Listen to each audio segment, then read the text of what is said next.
Xiaofan's Wuxia Tales. Chapter 844. At the edge of the Flame Mountain Range, there was a majestic mountain ridge. At this moment, Qin Feiyang stood above the mountain ridge, looking into the depths of the Flame Mountain Range, his eyes flashing with a shocking cold light. Yan Wei, on the other hand, stood beside him in silence. After a while, Qin Feiyang took out the image crystal and poured his battle qi into it. At the same time, somewhere in the 9th district, there was a huge city. This city was called Ice Crystal City. As the name suggested, Ice Crystal City was covered in snow all year round. Every building, including every street, was covered with a thick layer of ice. In the center of the city, an ancient stone tower stood between heaven and earth, emitting a cold aura. It was the Pill Tower. In front of the tower, there was a huge square, and the teleportation altar was located in the center of the square. At this moment, at the edge of the square, hundreds of figures stood upright. They were wearing black armor, with sharp eyes, holding a long halberd in their hands, showing off their sharpness. In addition to them, there was a group of people who were particularly eye-catching. There were a total of more than 50 people in this group. They were wearing black, with a flame symbol on their chest. They surrounded the teleportation altar, their aura unfathomable. At the same time, in front of the altar, there was a white-haired old man sitting cross-legged. He closed his eyes, as if he was recuperating. There was no symbol on his body, but the aura he exuded was many times stronger than those men in black.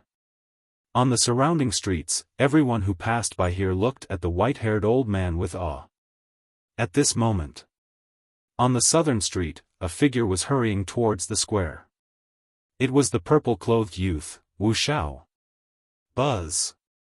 Seeing that he was about to reach the square, the image crystal in his arms suddenly moved. He stopped and took out the image crystal, with a trace of surprise in his eyes.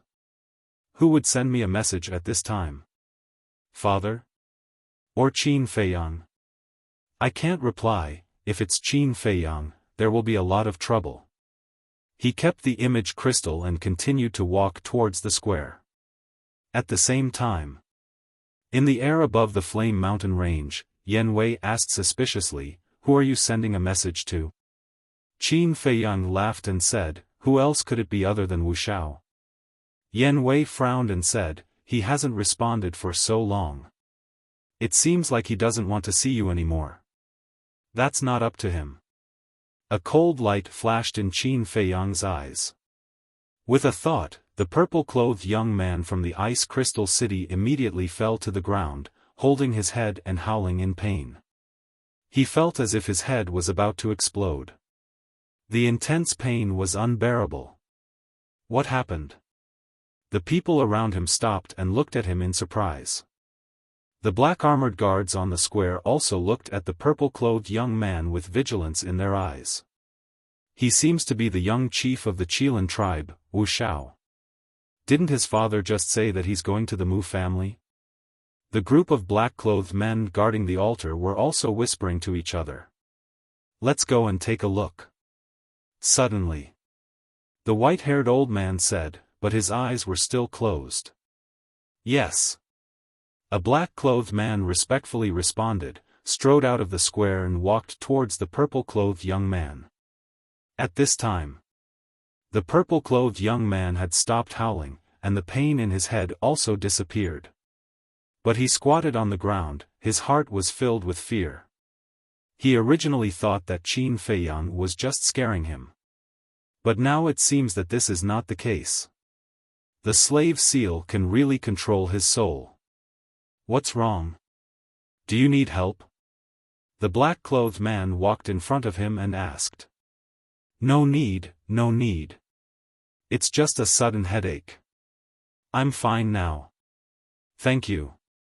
The purple-clothed young man quickly got up and said respectfully. The black-clothed man looked at him suspiciously and said, "Didn't your father say that you're going to the Mu family? Why are you alone now?" The purple-clothed young man rolled his eyes, smiled and said, I have something to do. I'll go another day. So it's like this. The man in black suddenly nodded and asked curiously, Can you tell me why the Mu family invited you as a guest? The purple-clothed young man hesitated for a moment, shook his head and said, To be honest, I don't know. You don't know? The black-clothed man was surprised. But looking at the purple-clothed young man's expression, he didn't seem to be lying. This Mu family, what are they trying to do? The purple-clothed young man said, Sir, if there's nothing else, I'll take my leave first. Where are you going? Back to the Central Divine Kingdom? The black-clothed man asked. No rush. It's not easy to come to Ice Crystal City. I must have fun for a while. The purple-clothed young man smiled. The black-clothed man was speechless for a while and waved his hand, Go. Okay. The purple-clothed young man smiled and ran away. Sure enough, he's a playboy. The black-clothed man shook his head and didn't think much about it. He turned and walked toward the square. Near the square, in a small alley, the purple-clothed young man walked in with a gloomy face. Seeing that there was no one around, he took out the image crystal. Buzz! The next moment, an illusory figure appeared. It was Qin Feiyang. Do you think you can run away? If I didn't show mercy just now, I'm afraid you'd be dead on the street now. Qin Feiyang faintly smiled. The purple-clothed young man's eyes trembled and said in a deep voice, What do you want to let me go? Don't worry, when the time comes, I'll definitely let you go. Qin Feiyang smiled and said, Now give me your coordinates. Sigh. The purple-clothed young man sighed deeply and gave the coordinates to Qin Feiyang. Qin Feiyang immediately opened a portal and brought Yan Wei to the purple-clothed young man. What's next? The purple-clothed young man looked at Qin Feiyang and asked.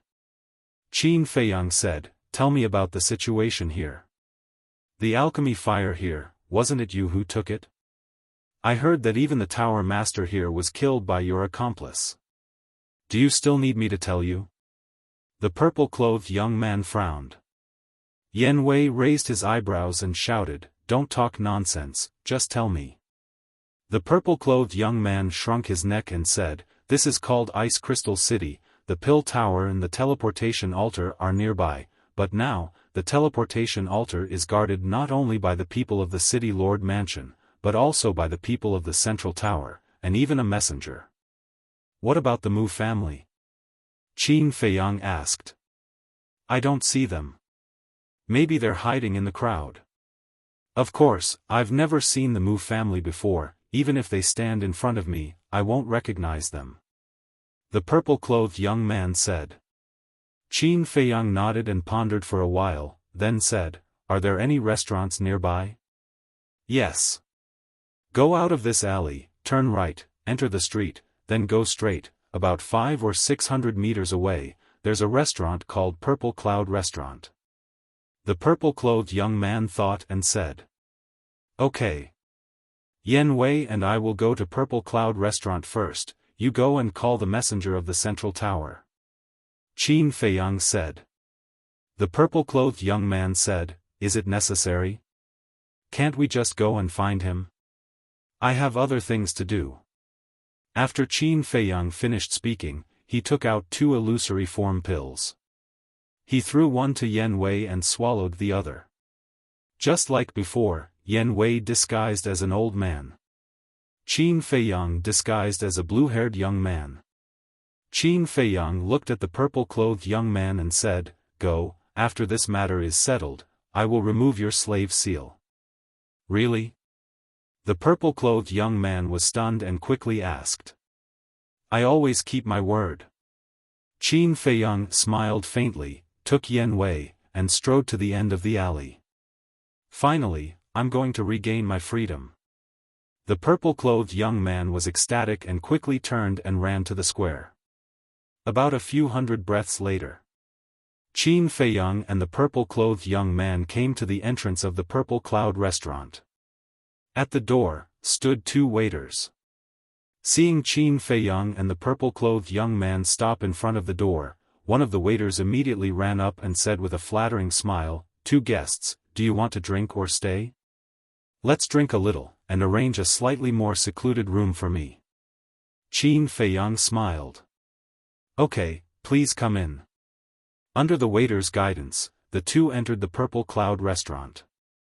In the hall, there were not many guests, sitting in 2s and 3s, drinking and chatting.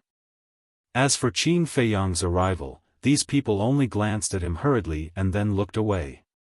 Of course, if Qin Feiyang did not change his appearance, it would definitely be a different scene. "Young master, the secluded room is on the 4th floor, follow me." The waiter called out, went straight up the stairs, and ran up. Everything went smoothly. But just as the 3 of them walked up to the 4th floor, the door of a room suddenly opened. Then an old man in white walked out. This person had white hair and a white beard, and his white clothes were spotless. He looked like an immortal and had an extraordinary temperament. Seeing this old man, Qin Feiyang's pupils constricted, and deep disbelief crept up in his eyes. After the old man closed the door of the room, he walked towards Qin Feiyang and the other 2. It seemed that he was going downstairs. When they met, the waiter bowed and said, "Hello, senior." "Yes." The old man in white nodded, glanced at Qin Feiyang and Yan Wei, and walked straight past the 3 of them. And from the beginning to the end, Qin Feiyang lowered his head, as if he was very afraid of this old man. But suddenly, the old man in white who had already passed by stopped, turned around and stared at Qin Feiyang's back, and a trace of doubt crept up in his old eyes. And Qin Feiyang could clearly sense that the old man in white was staring at him. On his forehead, there were already beads of sweat the size of beans. It could be seen how nervous he was at this moment. After a few breaths, the waiter passed through a corridor, stopped in front of a room, and said with a smile, "Young master, this is your room." "Yes." Qin Feiyang pretended to be calm, nodded, and strode into the room. The decoration inside was quite luxurious. The floor was covered with snow-white jade, and there was not a speck of dust. All kinds of decorations were also carved with colored glass, jade, and precious beads. And when Yan Wei and the waiter entered the room one after another, the old man in white withdrew his gaze. "Why does it feel a little familiar? Illusion?" The old man in white muttered to himself, with a trace of doubt, turned and went downstairs. In the room, the waiter greeted Qin Feiyang and the other 2, entered the tea room, and said with a flattering smile, "Young master, what do you want to order?" However, Qin Feiyang seemed not to hear. He sat by the tea table, lowered his head, and frowned tightly. Seeing this, the waiter looked at Yan Wei suspiciously. Yan Wei looked at Qin Feiyang, his eyes full of doubts, and said to the waiter, "Anything is fine, you arrange it." "Okay." Chapter 845. What's wrong with you? Yan Wei retracted his gaze and looked at Qin Feiyang with concern. Qin Feiyang said, "Did you notice the old man in white we met earlier?" "Yes." "That person didn't have the slightest aura of cultivation, but I could smell a dangerous aura from him." "Why? You know him?" Yan Wei asked. "Not only do I know him, but even if he turned into a skeleton, would still recognize him." Qin Feiyang said, his eyes flashing with a shocking light. "Who?" Yan Wei was surprised. "The Grand Preceptor of the Great Qin Empire, and also my father's teacher. It is said that he has already stepped into the false god realm." Qin Feiyang said in a deep voice. "What?" Yan Wei's expression changed, and he said in shock, "Doesn't that mean that he is only half a step away from becoming a war god?" Qin Feiyang nodded. This, Yan Wei couldn't believe it to the extreme. That's not right. Since he's your father's master, then your family. But looking at you, why do you seem to hate him? Yan Wei didn't understand. Not only do I hate him, but I also want to pull out his tendons, peel his skin, and drink his blood. Qin Feiyang gritted his teeth, and his expression was unprecedentedly ferocious. Yan Wei was curious, but Qin Feiyang suddenly stopped talking and pulled Fatso out. As soon as Fatso appeared, he asked, "Boss, are you seeing things? Is it really him?" "It's really him. Let's not talk about this for now. You and Yan Wei go to the market immediately and buy as many medicinal materials for the battle chi pill as possible," Qin Feiyang said. "Okay. You be careful too." Fatty nodded and reminded Yan Wei worriedly. Then, he turned around and walked out of the private room with Yan Wei. After closing the door, Yan Wei turned to look at Fatty and thought to himself, "What's going on? It's a long story, and it has always been a pain in Boss's heart. Let's go, I'll tell you slowly on the way." Fatso sighed and walked down the stairs. Inside the room, Qin Feiyang lowered his head, his heart was in a mess. Last time when the general of the Iron Black Army ambushed him, although he didn't succeed in killing him, he must have thought that he died in the ice lake.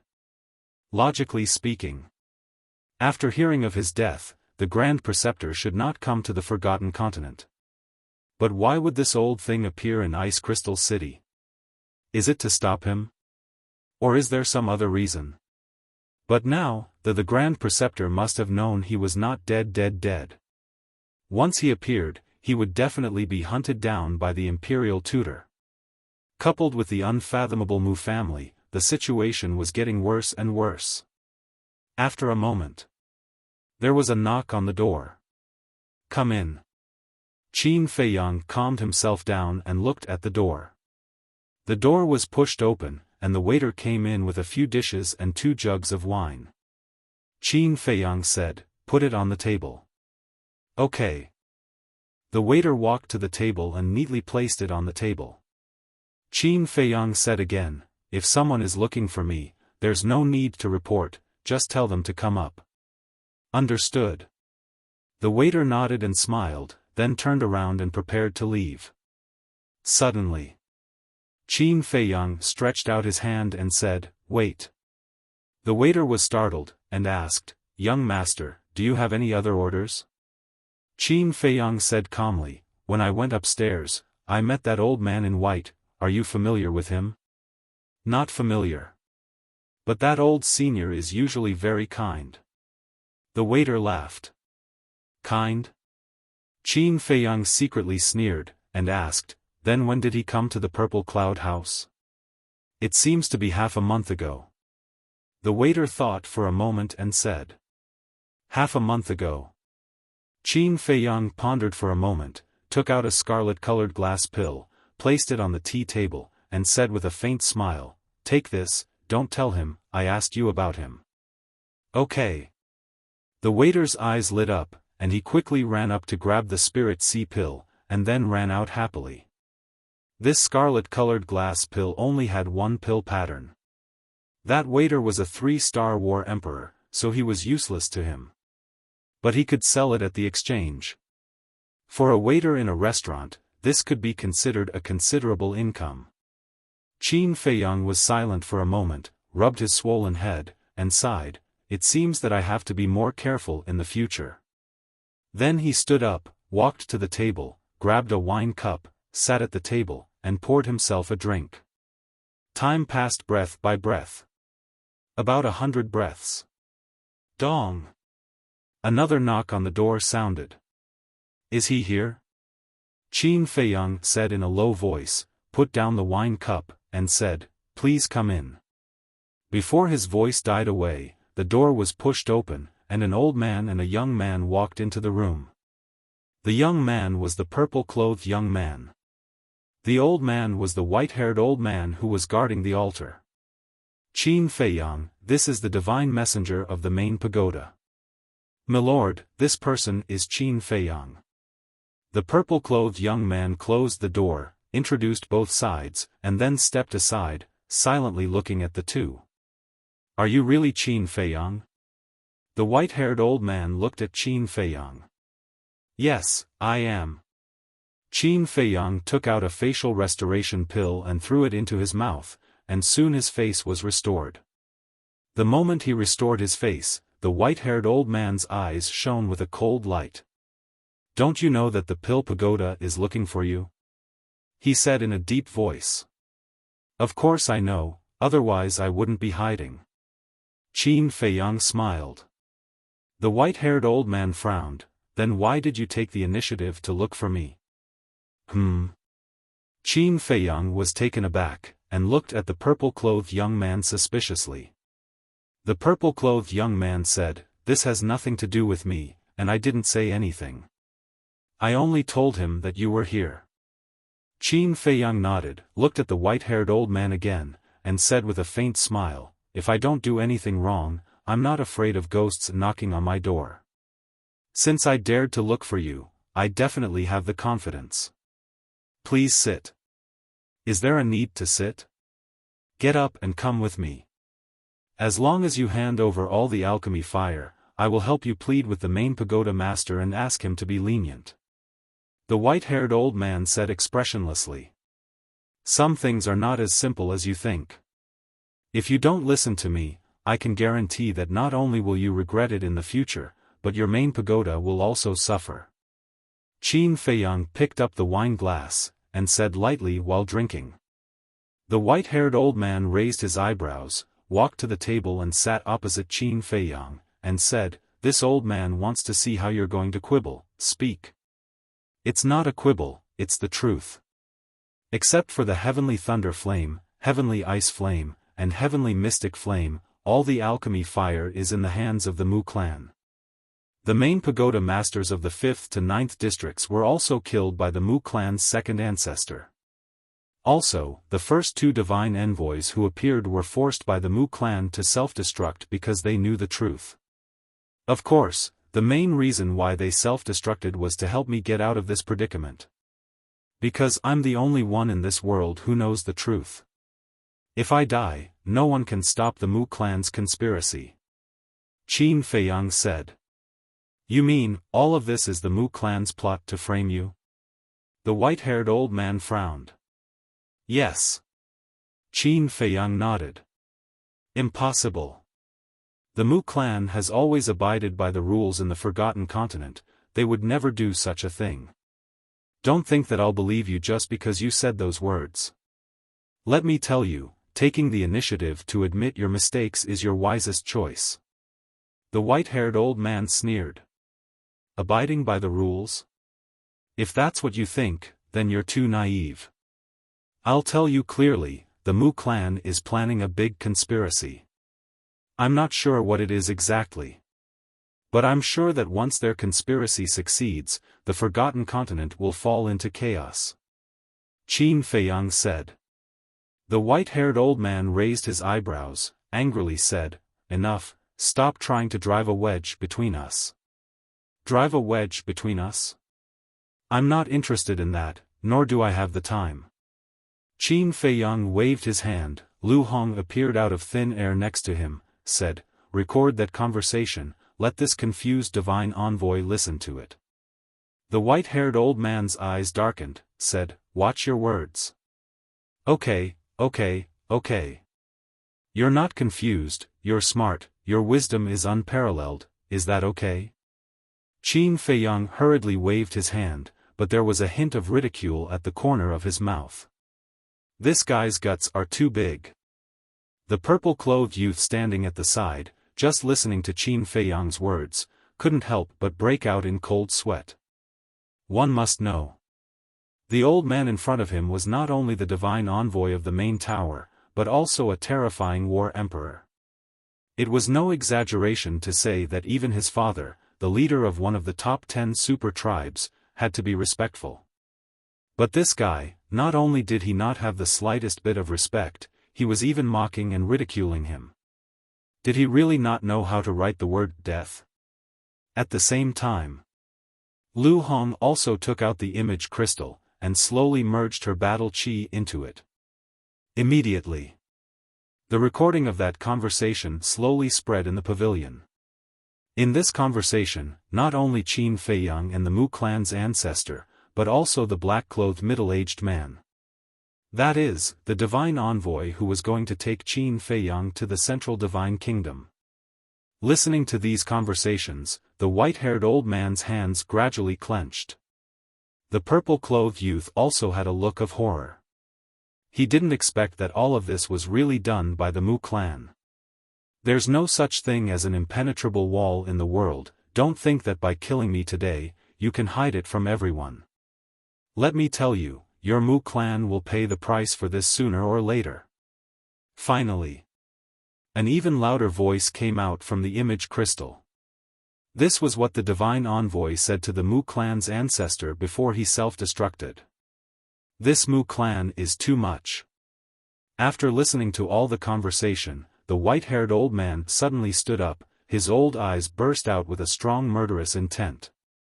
Although at that time, we didn't record the image of the divine envoy, but you are all divine envoys of the main tower, you should be able to recognize his voice. Now, do you still think that I'm trying to sow discord? Qin Feiyang smiled faintly. The white-haired old man closed his eyes in pain. A moment later he opened his eyes, looked deeply at Qin Feiyang, and sighed, "I'm sorry, all this time, we have misunderstood you. It's okay. As long as the misunderstanding can be solved. Now, tell me, what should I do?" Qin Feiyang said. The white-haired old man said without hesitation, "We must tell the truth to the master as soon as possible. I will take you to the central divine kingdom immediately." "I can't go to the central divine kingdom with you." Qin Feiyang shook his head. "Why? You're not innocent, what are you worried about?" The white-haired old man frowned. Chapter 846. I'm not afraid. It's just that the Mu family won't let me go to the central divine kingdom.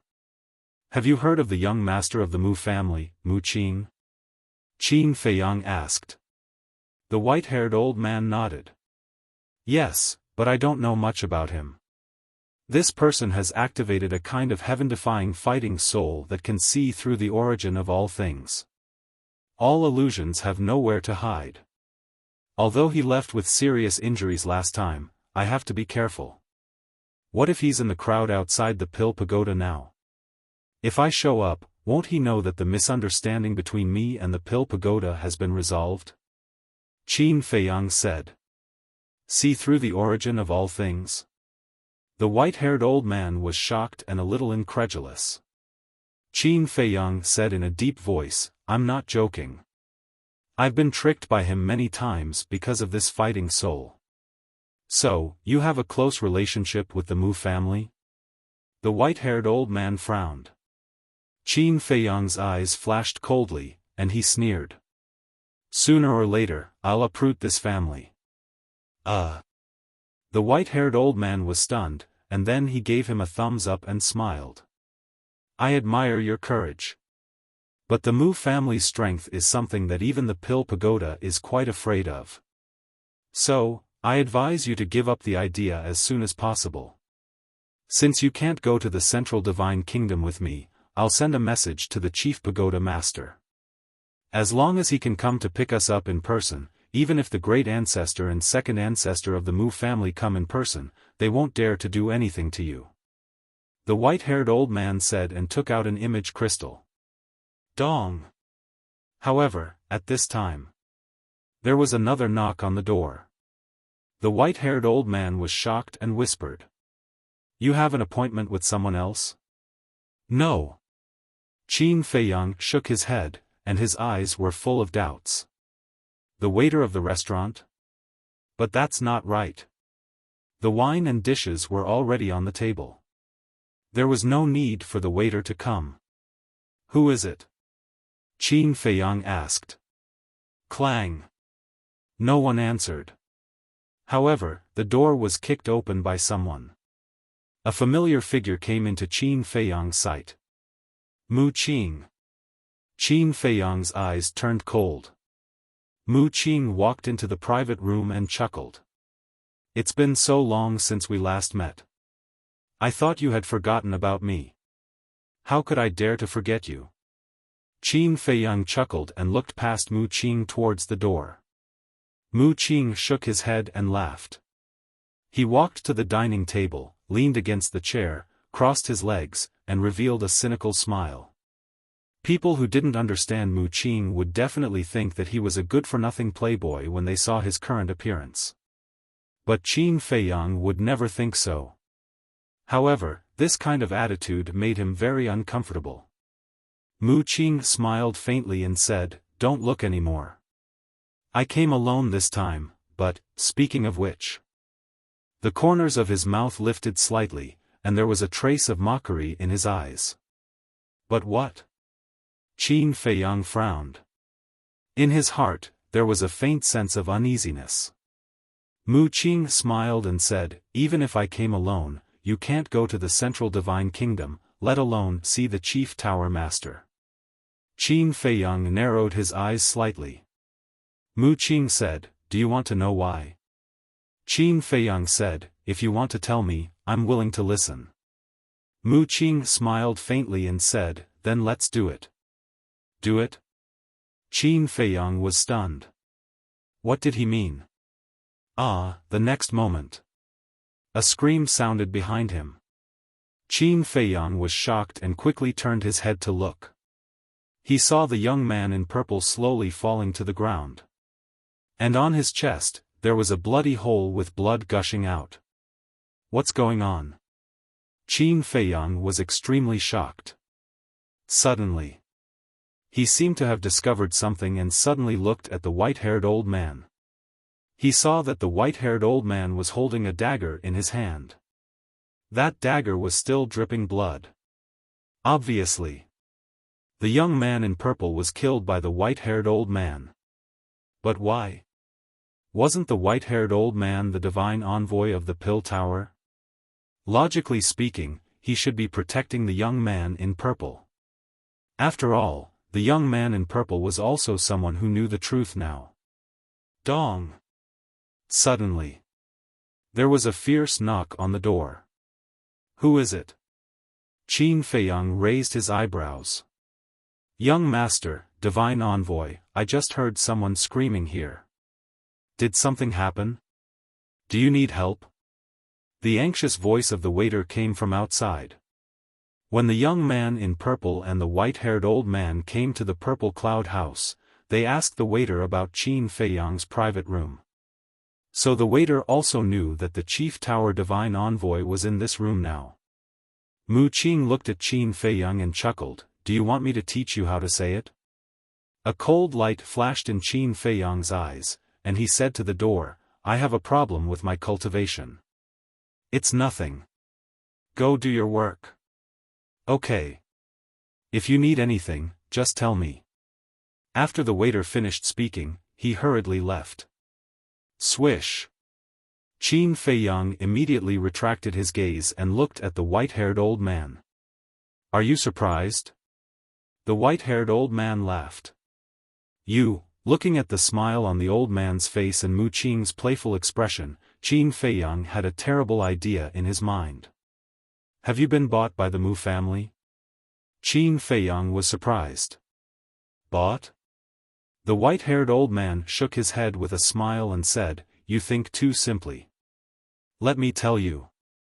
Mu Qing slammed the table and stood up with a smile. "The old man in front of you has two identities.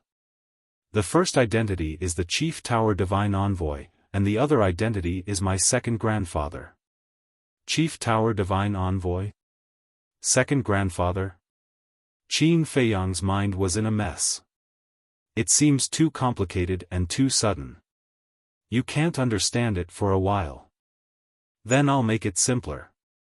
When my second grandfather was young, he had already sneaked into the Pill Tower and became the Chief Tower Divine Envoy step by step. But the senior figures of the Pill Tower still don't know that he is a member of the Mu family. Mu Qing laughed. What? Qin Feiyang's face stiffened.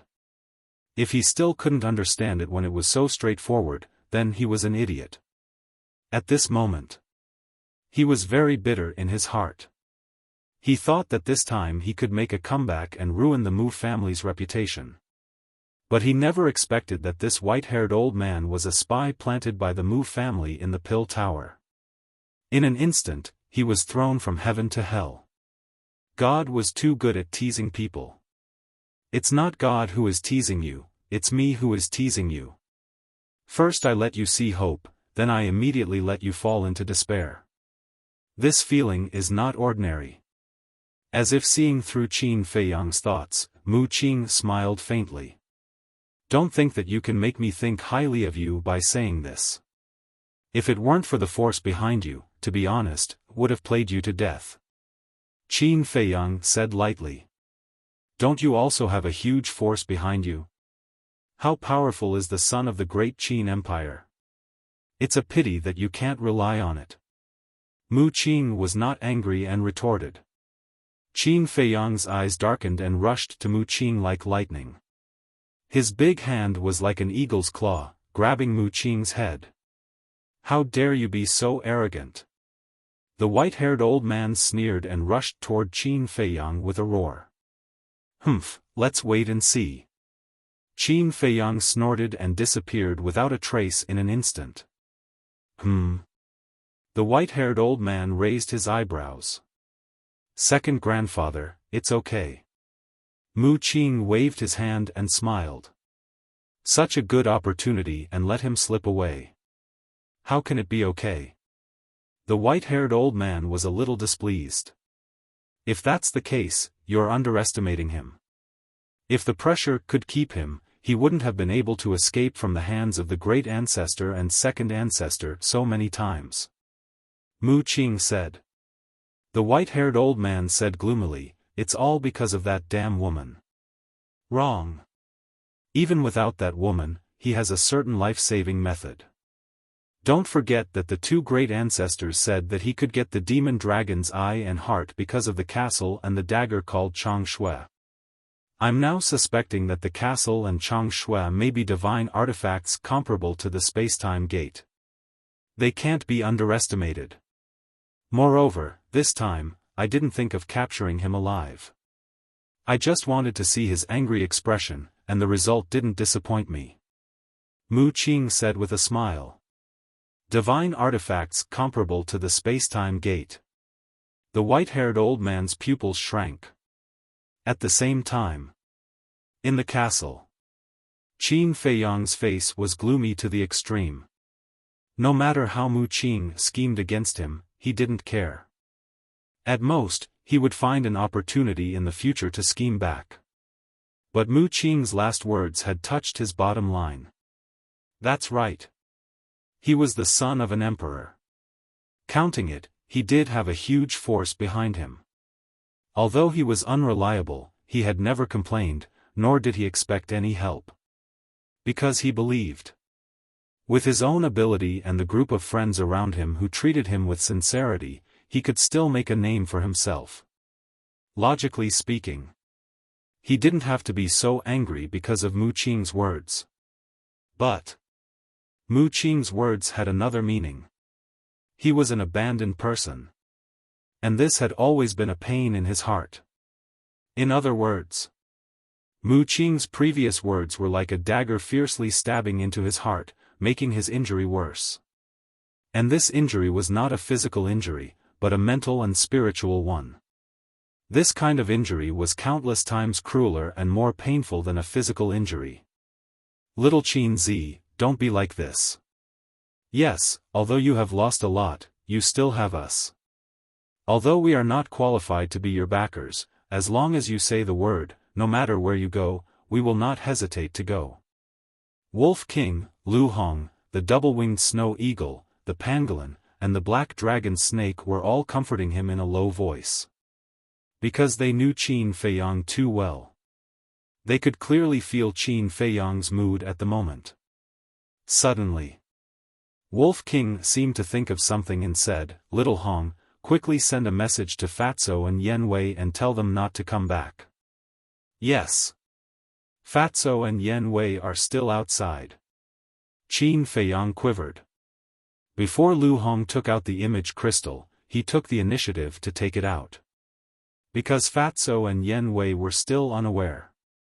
If they ran back at this time, wouldn't they bump into Mu Qing and Yen Wei? Qin Feiyang, come out. Let's talk. Of course, if you don't care about the lives of Fatso and Yen Wei, I don't care either. But at this moment, Mu Qing's voice came into the castle. What? Have Fatso and Yen Wei fallen into their hands? Lu Hong, Wolf King, and the other beasts suddenly changed color. Boom! Chapter 847. Schwa. Inside the pavilion. Qin Feiyang appeared out of thin air in front of Mu Qing and the white-haired old man, and said gloomily, "If you dare to hurt them, I guarantee that you will regret it." Impudent. The white-haired old man shouted coldly and immediately released his emperor's might, imprisoning Qin Feiyang. Mu Qing smiled faintly and waved his hand. "Second grandpa, there's no need." The white-haired old man raised his eyebrows and retracted his pressure. Then, Mu Qing looked at Qin Feiyang and said with a smile, "You can rest assured, the two of them are still very safe." "What exactly do you want to do?" Qin Feiyang frowned. "It's very simple. Use the conversation record in your hands to exchange for the two of them," Mu Qing said. Qin Feiyang raised his eyebrows and sneered, "Isn't your Mu family very strong? You think you're invincible, what's there to be afraid of with a mere conversation record?" Sigh. Mu Qing sighed deeply and said, "Brother Qin, why do you have to do this? Actually, there's no need for us to make such a fuss." "Are you blaming me?" Qin Feiyang sneered. "Why can't you listen? Yes, I admit that I tricked you into coming to the Forgotten Continent with a purpose. But I really have no intention of hurting you. As long as you can follow the script we wrote for you, I guarantee that not only will you be able to escape unscathed in the future, my Mu family will also help you take revenge," Mu Qing said sincerely. "If I follow the script you wrote, what kind of person do you think I, Qin Feiyang, am? Furthermore, if I, Qin Feiyang, want to take revenge, do I need your help?" Qin Feiyang sneered. "Brother Qin, don't say that too early. Although you are the son of the emperor, you may not be as clear as me about the foundation of the great Qin Empire. I can tell you that the experts hiding in the imperial capital are no less than those on the Forgotten Continent. You should know that the imperial tutor has trained a group of death warriors. These people are basically all combat emperors. It's just that I've never appeared in front of anyone before, so not many people know about it," Mu Qing said. "Death warriors." Qin Feiyang felt a chill in his heart. Mu Qing added, "That's all I can tell you now. Think about it." Qin Feiyang gloomily glanced at the two of them. He suddenly waved his hand and Lu Hong appeared out of thin air. He said, "Destroy the records of that conversation." "All right." Lu Hong nodded and took out the image crystal. "No." Mu Qing extended her hand and shook her head. "I'm not going to destroy the records of the conversation. I'm going to destroy all of your image crystals. Don't go too far," Qin Feiyang said angrily. "Brother Qin, you can't blame me for this. You can only blame yourself for being too smart.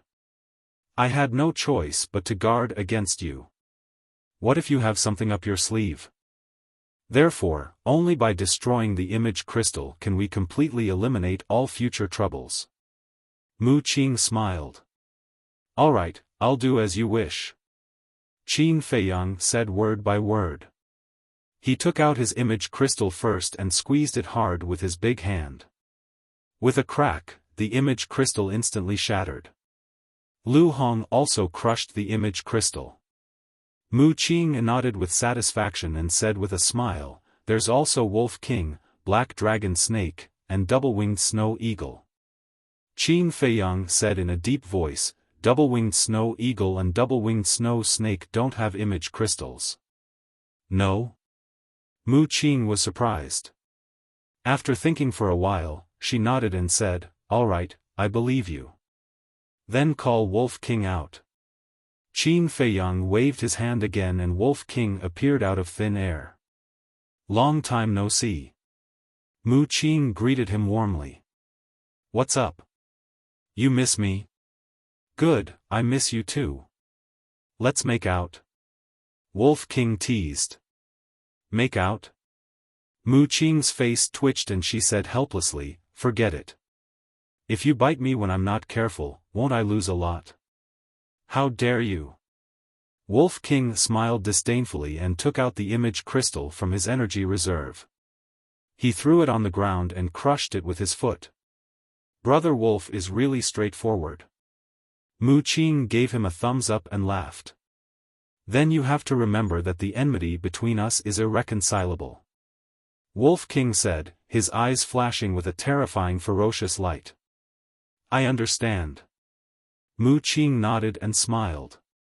Then she sat at the table and said, "Now that this matter is settled, let's talk about the future cooperation." "Cooperation?" Qin Feiyang, Lu Hong, and Wolf King looked at each other with a trace of mockery in their eyes.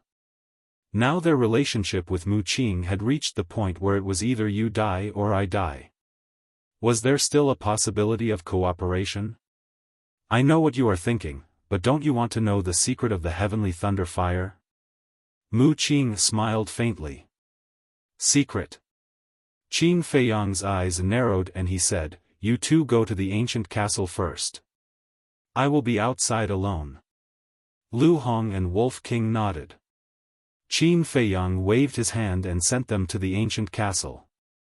Then he sat opposite Mu Qing and sneered, finally willing to talk. "The time has come." Mu Qing smiled faintly.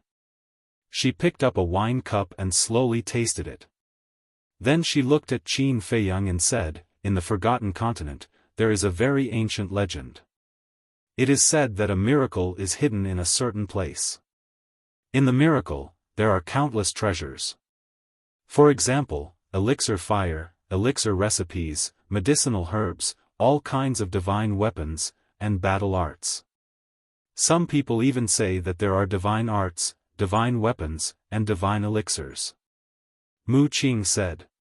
Qin Feiyang's face froze. Was there really such a place? At first, we also doubted it. But according to our investigation, this miracle does exist. Because the previous chief pagoda master went to this divine ruin. And she got a lot of treasures. It is said that she got hundreds of perfect battle arts. Mu Qing said. Hundreds? Qin Feiyang's eyes trembled. He couldn't believe it and asked, "Even if this miracle exists, what does it have to do with those elixir fires?" "Because only those elixir fires can summon the miracle. Similarly, these elixir fires are the key to opening the miracle," Mu Qing said. Qin Feiyang suddenly understood. No wonder the nether demonic flame couldn't devour those elixir fires. It turned out that there was a hidden meaning. Suddenly, he frowned and said, "Does the Pill Pagoda know?" "Of course. And from ancient times to now, these elixir fires have been preserved by the Pill Pagoda. Of course, not everyone in the Pill Pagoda knows this secret. Only the highest power of the Pill Pagoda, such as the previous Chief Tower Master, the Deputy Chief Tower Master, and the Elders know." Mu Qing said. "That's strange. Since they know, why did they put such important things in the branches of the 9 regions?" Qin Feiyang didn't understand. "That's why they are smart. Because in our opinion, such important things must be hidden in the Chief Tower. But it's the exact opposite. They're placed in the various branch towers. Can you imagine this? I'm sure that you never thought of it," Mu Qing said. Qin Feiyang nodded. If he hadn't heard Mu Qing say it, he wouldn't have thought that these elixir fires would be so important. In fact, the people of the Pill Pagoda are playing psychological warfare. The more important something is, the more dangerous it is to be put in. Isn't there an old saying? The more dangerous the place, the safer it is. Furthermore, the current names of those flames are not their true names. For example, the heavenly thunder flame is called the purple thunder divine fire. Mu Qing said with a smile. Qin Feiyang frowned and said, then how did your Mu family find it? It's not easy. Maybe you don't know, my Mu family is not from the Forgotten Continent. Mu Qing said. I know. Qin Feiyang said. You know? Mu Qing was slightly stunned, then she shook her head and said, you are indeed a scary guy. Qin Feiyang frowned and said expressionlessly, I don't want to listen to nonsense, continue. Okay, I'll continue. My Mu family moved to the Forgotten Continent more than 10,000 years ago. Of course, we have been secretly investigating since we received the news. Do you know how long we have been investigating?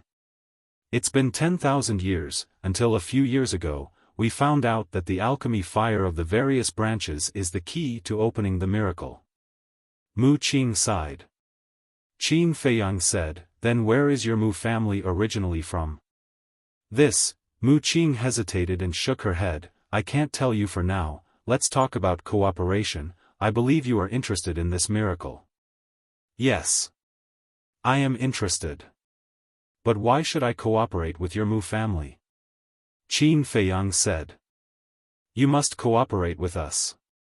Because there are a total of 10 flames to open the miracle. Except for the heavenly thunder flame, the ice flame, and the mysterious sky flame, the other 6 are in my hands. If you are not willing to cooperate, then don't think about entering the miracle. Of course, you might say that you can cooperate with the Pill Tower and let them come to my Mu family and take away those flames. But unfortunately, you don't have any evidence now, the Pill Tower people will not believe you, let alone help you. On the contrary, if we cooperate, with your brain and the strength of my Mu family, it will be easy to take away the last flame. And the last flame is called the Heavenly Star Flame, and it is now in the main tower. Mu Qing said. Qin Feiyang pondered for a while and asked, do you know the exact location? Of course I know. My second grandpa is now the oracle of the main tower, it is very easy for him to find out the location of the Heavenly Star Flame. Mu Qing smiled confidently. The white-haired old man said, if you are willing to cooperate with us, this old man can help you forge an identity and sneak into the main tower. Qin Feiyang looked at the white-haired old man, then looked at Mu Qing and lowered his head. Frankly speaking, he was really interested in this miracle. Because now, the enemies he encountered were getting stronger and stronger, he must improve his strength as soon as possible. The most important thing was, his mother was now imprisoned in the divine prison of the imperial capital. The divine prison was located in the back mountain of the imperial palace, and there were countless strong people guarding it, including the state preceptor. If he was not strong enough, let alone rescuing his mother, it would be a problem whether he could even enter the back mountain. Chapter 848. Seeing that Qin Feiyang didn't speak for a long time, Mu Qing smiled and said, Brother Qin, there's nothing to worry about, right? Qin Feiyang looked up at him, his brows tightly knitted into a line. You and I both know the current situation. If you don't cooperate with me, you won't even be able to enter the central divine kingdom, let alone the divine ruins. On the contrary, if we cooperate, we will succeed. Mu Qing said. Qin Feiyang said, if I agree, will your Mu family still come to trouble me? Of course not. I can guarantee that before entering the divine ruins, my Mu family will not hinder you from doing anything. Mu Qing said. Phew. Qin Feiyang took a deep breath and nodded, okay, let's cooperate, but I have 2 conditions. There are still conditions? Do you know your current situation? The white-haired old man frowned. Second grandpa, don't be impatient. That's because he's that sort of person. If he wasn't like that, I would instead suspect if he was really Qin Feiyang. After Mu Qing finished speaking, he looked at Qin Feiyang, waiting for Qin Feiyang to continue. Qin Feiyang said, "First, after the matter is done, release the fire Qilin." Mu Qing was taken aback and said, "Speaking of the fire Qilin, I have a question to ask. Why is it so good to you?" Qin Feiyang said expressionlessly, "This is none of your business, can you do it?" This, Mu Qing hesitated for a moment and shook his head, "No, unless you exchange the heart of the demon dragon and the eye of the demon dragon." Qin Feiyang frowned. To be honest, he had a very special feeling for the fire Qilin, as if it was his former partner. If it was really possible, he was willing to exchange the heart of the demon dragon and the eye of the demon dragon. But the key was that even he didn't know where the heart of the demon dragon and the eye of the demon dragon were. Don't misunderstand. I'm not threatening you now.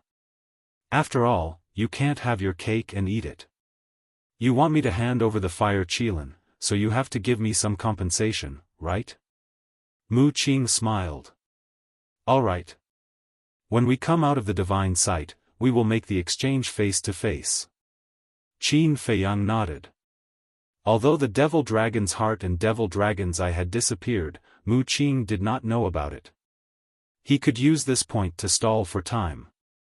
At least this way, he could temporarily ensure the fire Qilin's safety. Mu Qing said, "Sure, tell me the second condition." "I need your help. Help me become the Tower Master's personal disciple." Qin Feiyang said. "What? Who do you think you are? He even wants to become the Chief Pagoda Master's disciple. Furthermore, the Chief Pagoda Master has never accepted a personal disciple since he took over the position. Don't even think about it." The white-haired old man mocked, his face full of disdain. Mu Qing remained silent, staring at Qin Feiyang, as if trying to see through him. "Don't talk nonsense with me. You must agree to this condition. Otherwise, our cooperation will end here. Don't always think of threatening me. Actually, I also have the capital to threaten you. My capital is the heavenly thunder flame, the cold ice flame, and the sky profound flame. Without these three flames, even if you snatch the heavenly dipper flame, you won't be able to summon the divine sight." Qin Feiyang said indifferently. "You're courting death." The white-haired old man's eyes suddenly burst out with a strong cold light. "Haha, however." Mu Qing laughed, and said, "This is the Qin Feiyang I know." The white-haired old man said, "Qing, don't spoil him, otherwise he will definitely take advantage of you." "Second grandfather, don't worry, he won't." Mu Qing waved his hand, looked at Qin Feiyang, and said, "I'm very curious, why do you want to become the direct disciple of the Chief Pagoda Master?" Qin Feiyang said, "I'm also curious, what is your relationship with Lu Xingchen? Are you willing to tell me?" "No." Mu Qing shook his head. Qin Feiyang said, "That's right, we all have our own secrets, why should we expose them?" "That makes sense." Mu Qing pondered for a while, turned to look at the white-haired old man, and said, "Second grandfather, do you know the Chief Pagoda Master's habits? He rarely appears, so I don't know much about him. But it is said that he is a bit of a loner and unreasonable.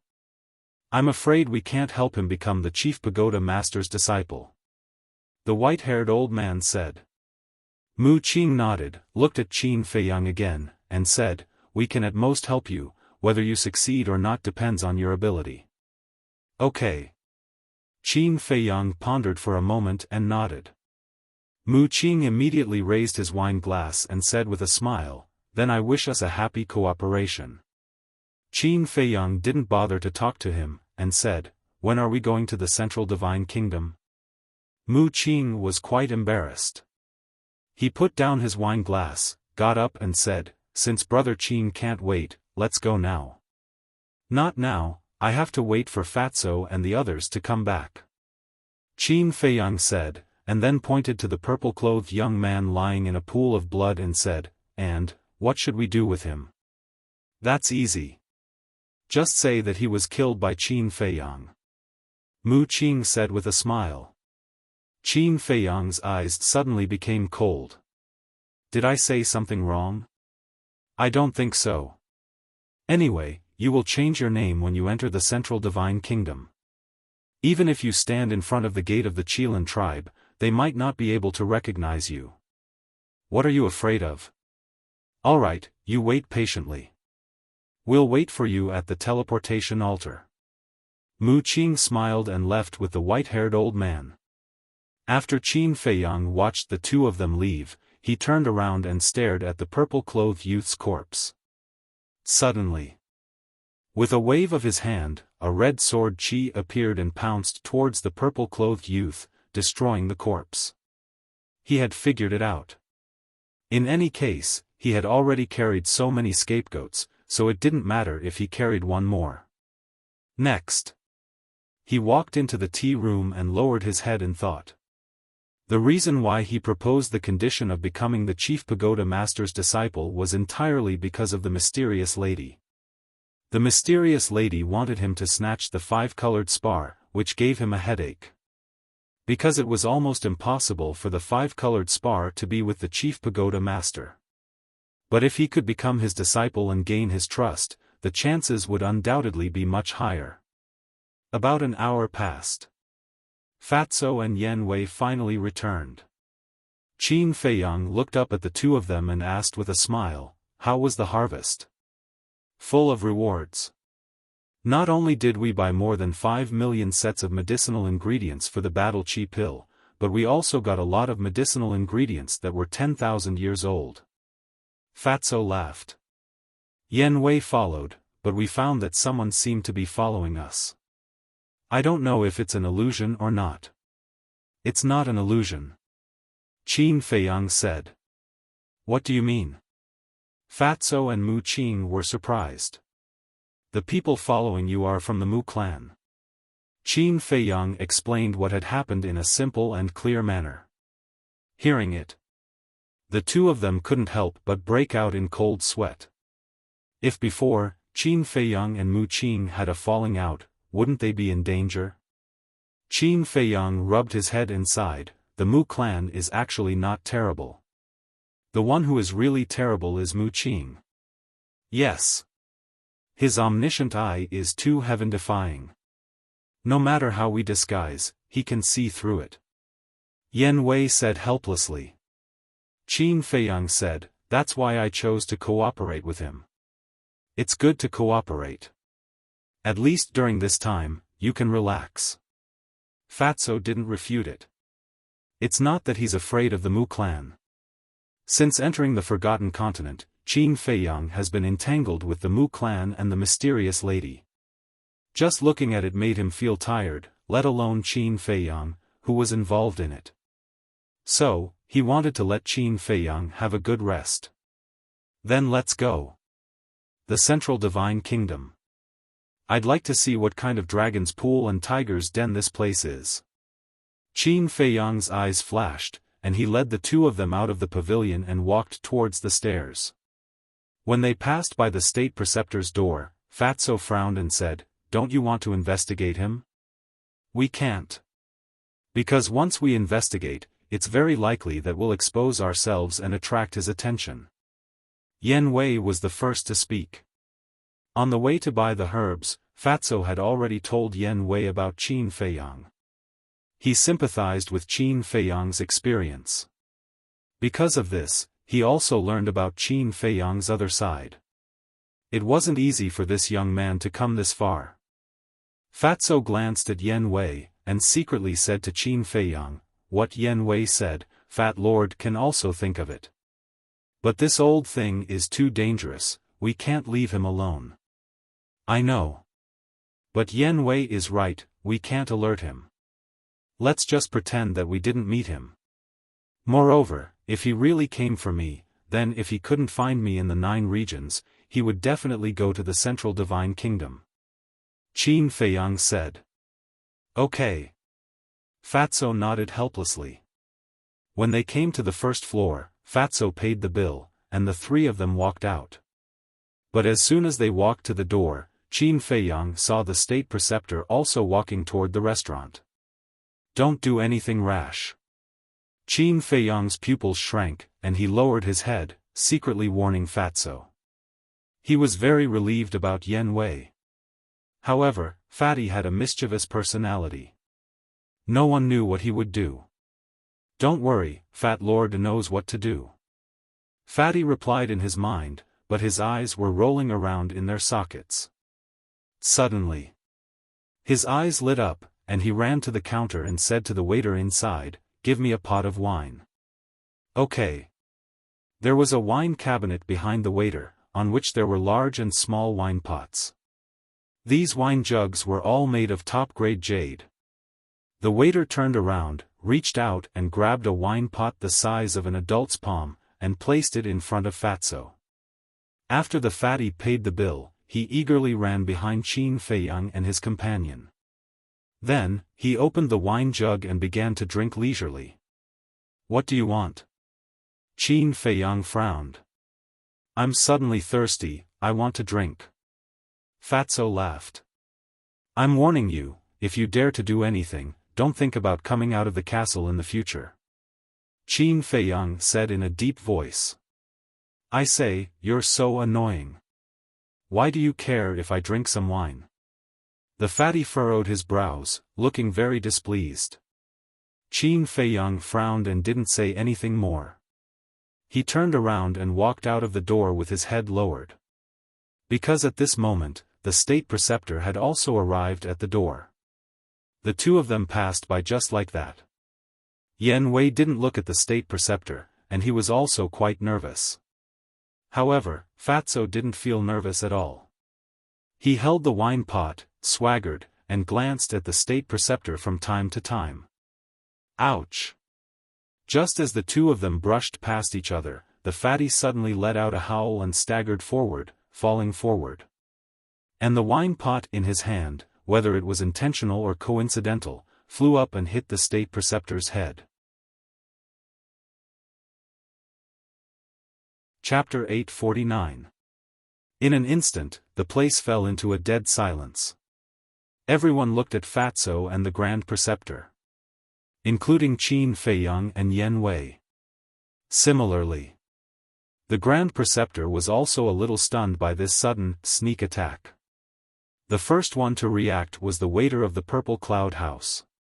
He quickly grabbed a clean towel from the counter and ran to the Grand Preceptor. Senior, this young man definitely didn't do it on purpose. Please don't be angry. He smiled apologetically as he wiped the wine off the Grand Preceptor. The other waiter immediately ran up to apologize. Although this matter was done by Fatso and had nothing to do with them, they were all guests of the Purple Cloud House after all. They couldn't offend them. Moreover, they didn't want to see guests fighting in the Purple Cloud House. The Grand Preceptor also came back to his senses and turned to look at Fatso. His eyes darkened slightly. Qin Feiyang raised his eyebrows and secretly said to Yen Wei, "Let's go.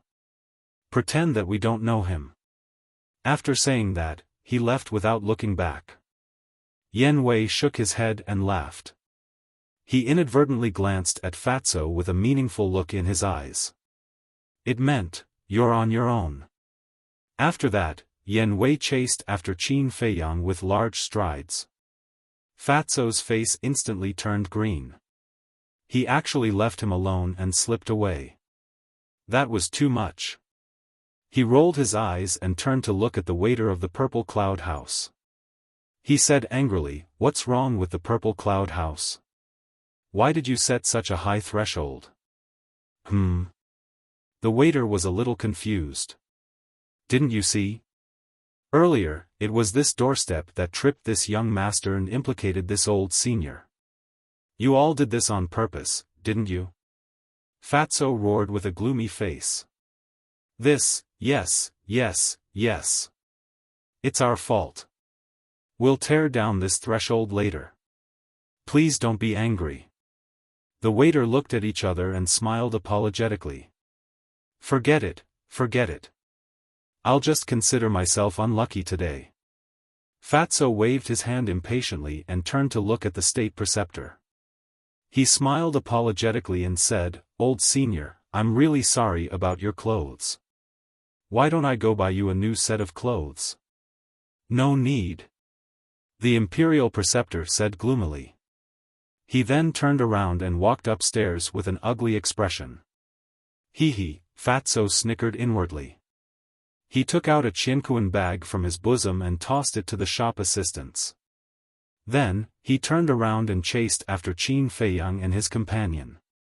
One of the shop assistants reached out to grab the Qianquan bag and cast a suspicious glance at Fatso's back. Then, he immersed his consciousness into the Qianquan bag and was dumbfounded on the spot. "What happened?" the other guys asked curiously. The shop assistant muttered, "It's full of gold coins, at least a few million." "A few million? Why is he giving us so many gold coins? Is it a tip?" The group of shop assistants were dumbfounded, their minds filled with confusion. "Boss, wait for me." On the streets, there was an endless stream of people and carriages. In the crowd, Fatso shouted as he chased after Qin Feiyang and his companion. When Fatso caught up, Qin Feiyang frowned and said, "Don't you think you're childish?" "Childish?" Fatso was stunned. "Nonsense. The wine is bought with money. Isn't it a waste to splash it on him? If you really want to embarrass him in public, splash him with foot-washing water." Qin Feiyang rolled his eyes and said, Fatso was stunned. So the boss wasn't angry with him, but was worried about the money? He quickly smiled and said, okay. Next time, I'll definitely splash him with foot-washing water. Don't use foot-washing water either. I'll tell you a good way. The next time you meet him, you can directly splash floral water on his face in front of everyone. Qin Feiyang's face darkened as he said, "What's floral water?" Yan Wei asked curiously. "Saliva."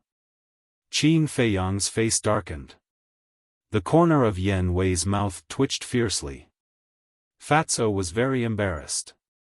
It turned out that the boss wasn't worried about the money, but was really angry with him. Boss, I was wrong. Don't be angry, okay?" He hugged Qin Feiyang's arm and said coquettishly. "Get lost." Qin Feiyang shouted angrily. Goosebumps appeared on his skin. A grown man acting coquettishly? How disgusting. Those who didn't know might misunderstand that there was something wrong with his sexual orientation. Yan Wei smiled at the side and didn't say anything. Although he was forced to follow Qin Feiyang, after spending some time together, he found that this group of kids was quite interesting.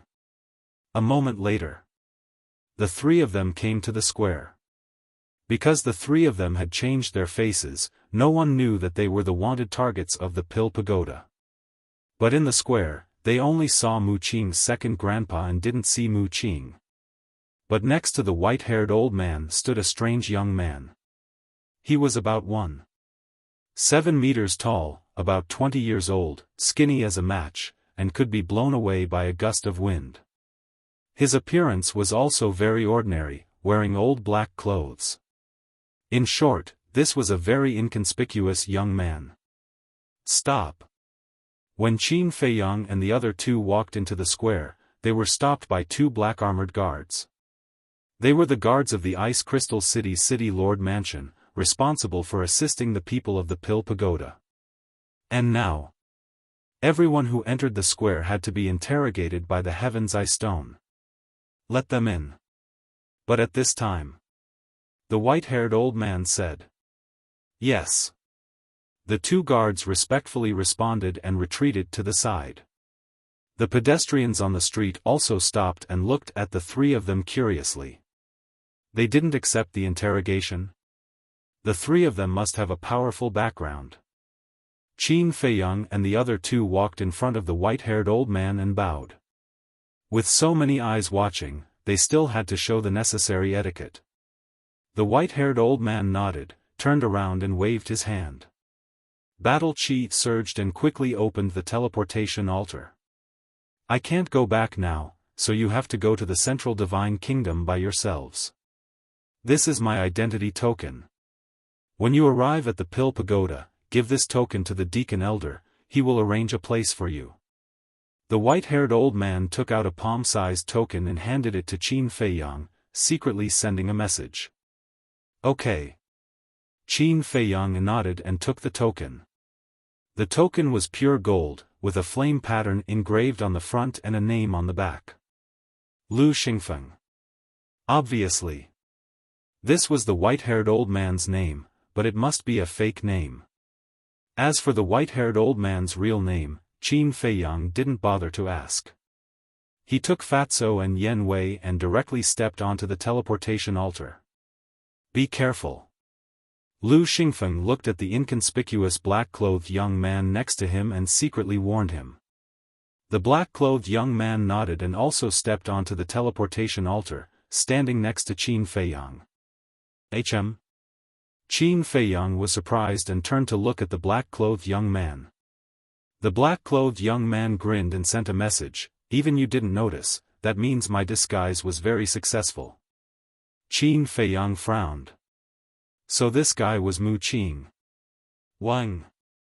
The altar glowed brightly and the four of them quickly disappeared. At the same time. Central Divine Kingdom, Divine City. This city covered an area of a few hundred miles. It was boundless.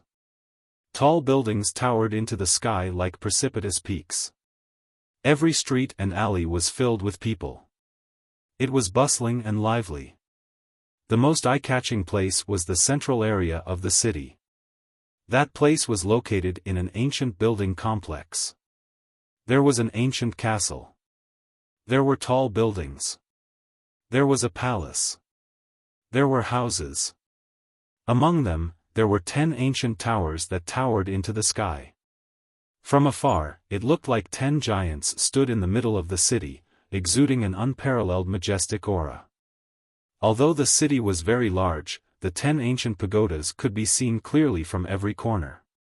They were like kings that attracted the attention of everyone. And right in front of the 10 ancient pagodas, there was a tall stone tablet standing tall. On it, there were 2 grand words carved on it. Pill Tower. There was a flame symbol above it. Whether it was the 2 words Pill Tower or the flame symbol, they all exuded a threatening aura. Under the stone tablet, there was a very big square. In the center, there was also a teleportation altar.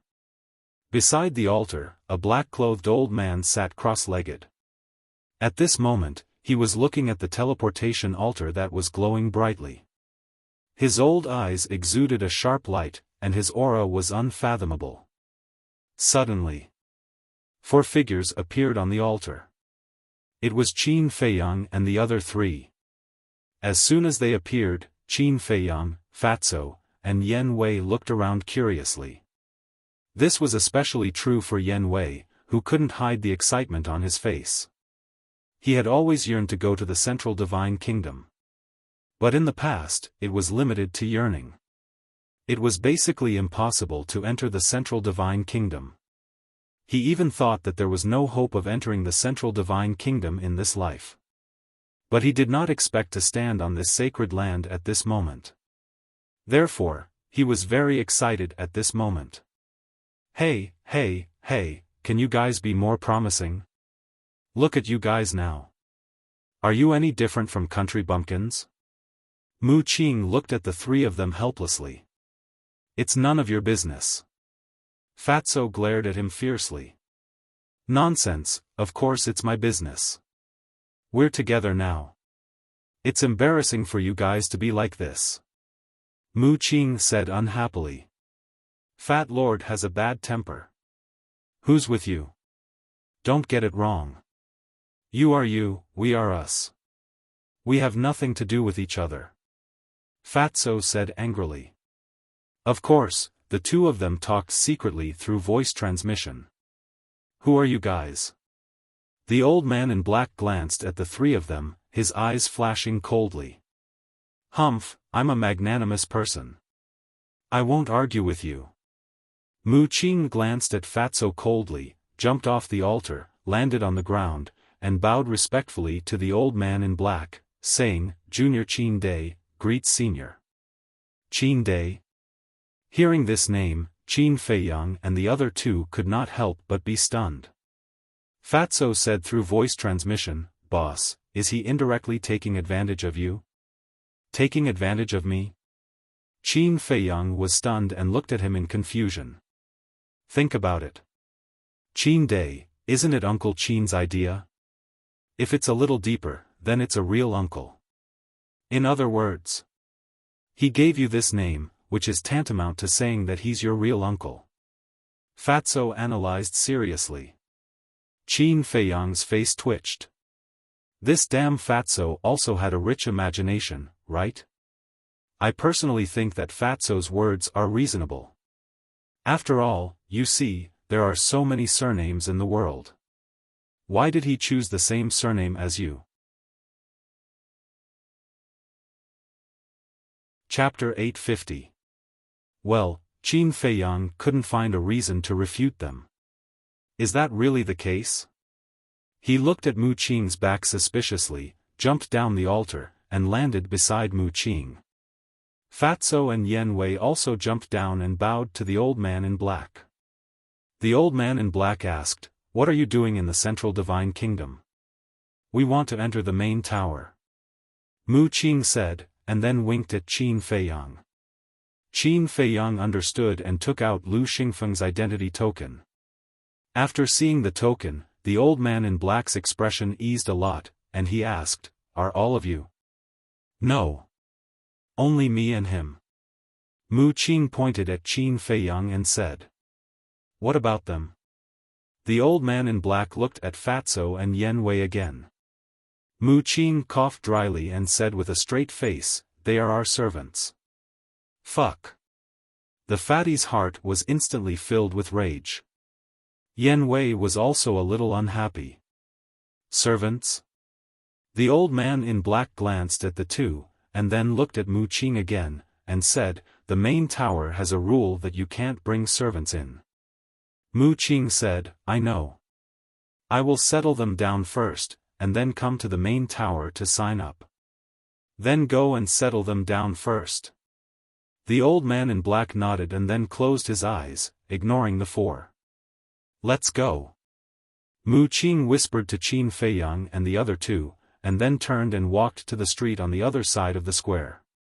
"What do you mean? It's not enough that you took advantage of my boss, and now you want to take advantage of us?" Fatso chased after and said angrily. "Did I?" Mu Qing looked innocent. "Don't pretend. You think we can't see that you named yourself Qin Day just to take advantage of our boss?" Fatso sneered. "Ugh."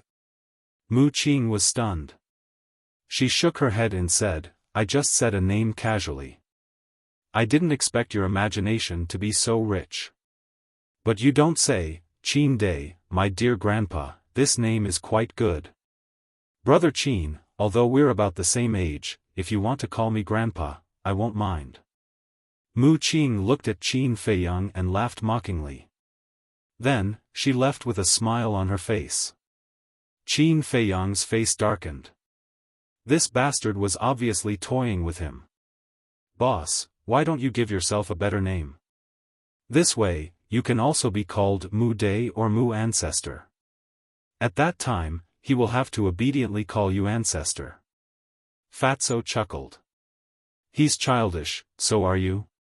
Qin Feiyang rolled his eyes at him. He followed Mu Qing unhurriedly and looked around. The buildings in this area were relatively old. There were traces of time left in every place.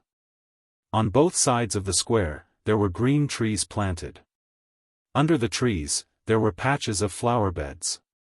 Hundreds of flowers were blooming and the fragrance assailed the nose. Many young men and women were walking hand in the flower beds. There was a deep love between them. They were wearing the same clothes and there was a flame symbol on their chests. Obviously. They were disciples of the Pill Pagoda and they were talking about love here. Why are you doing this to me? Haven't I been good enough to you? Suddenly, a weak cry came into Qin Feiyang's ears. Qin Feiyang was stunned. He stopped and looked in the direction of the sound. Under a big tree on the left, he found a woman in white. She squatted on the ground with her head buried in her hands. Her thin body was trembling and she kept sobbing. She looked particularly helpless and miserable. Seeing Qin Feiyang suddenly stop, Fatso and Yen Wei also stopped and looked in the same direction. She's crying so sadly. She must have been hurt by someone. Fat Lord, go and talk to her. Fatso chuckled and ran over. Mu Qing, who was walking in front, raised her eyebrows and turned to Fatso. She said unhappily, you even care about this? Do you have nothing better to do? What do you think? Fat Lord is happy to do it. Fatso glanced at him provocatively and ran to the woman in white. He asked with a smile, little girl, do you need help? The woman in white looked up at Fatso and did not say a word. She hurriedly lowered her head again. Fatso said, look at you. You must have been abandoned. Get lost. The woman in white suddenly got up and shouted at Fatso. Seems like Fat Lord guessed correctly. Fatty chuckled inwardly and began to seriously size up this woman. He would not know if he did not look, but he was shocked when he did. The woman had a petite figure, fair skin and beautiful looks. She had a pair of big eyes that were crystal clear like black gemstones. Her beautiful black hair was soft and elegant, shimmering with a charming luster. Her snow-white dress made her look like a fairy. Beautiful. Fatso was stunned. What is Fatso doing there? Yen Wei was suspicious. Since Fatso's back was facing them, they could not see Fatso's expression at this moment. That woman is quite pretty. Fatso must have fallen in love with her at first sight. Qin Feiyang said half-jokingly. Slap. But before he finished, the woman in white suddenly raised her hand and slapped Fatso's face. Qin Feiyang and Yen Wei looked at each other. What was going on? None of you stinky men are good. The white-clothed woman scolded Fatty, then turned around and ran towards the street on the other side. However, Fatso stood there in a daze without any reaction. Qin Feiyang and Yen Wei looked at each other and walked over suspiciously. When they saw the fatty's expression, the two of them immediately understood why the woman in white had slapped him. They saw that not only did Fatso show a perverted look, but his eyes were also shining with a burning light. The worst thing was that there was a trace of saliva at the corner of his mouth. With his current appearance, it would be strange if he did not get beaten up. Qin Feiyang shook his head helplessly and patted Fatso's shoulder hard, saying, Hey, it's time to wake up. Boss, Fat Lord has found his true love. Fatso quivered, turned around, grabbed Qin Feiyang's shoulder and shouted like an excited child. Is it really love at first sight? Qin Feiyang's mouth twitched and he reminded him in a friendly way, she just slapped you. Really? Fatso touched his face. It's hopeless. Qin Feiyang shook his head. He did not even know that he was slapped. How intoxicated must he be? Yen Wei's face was also red.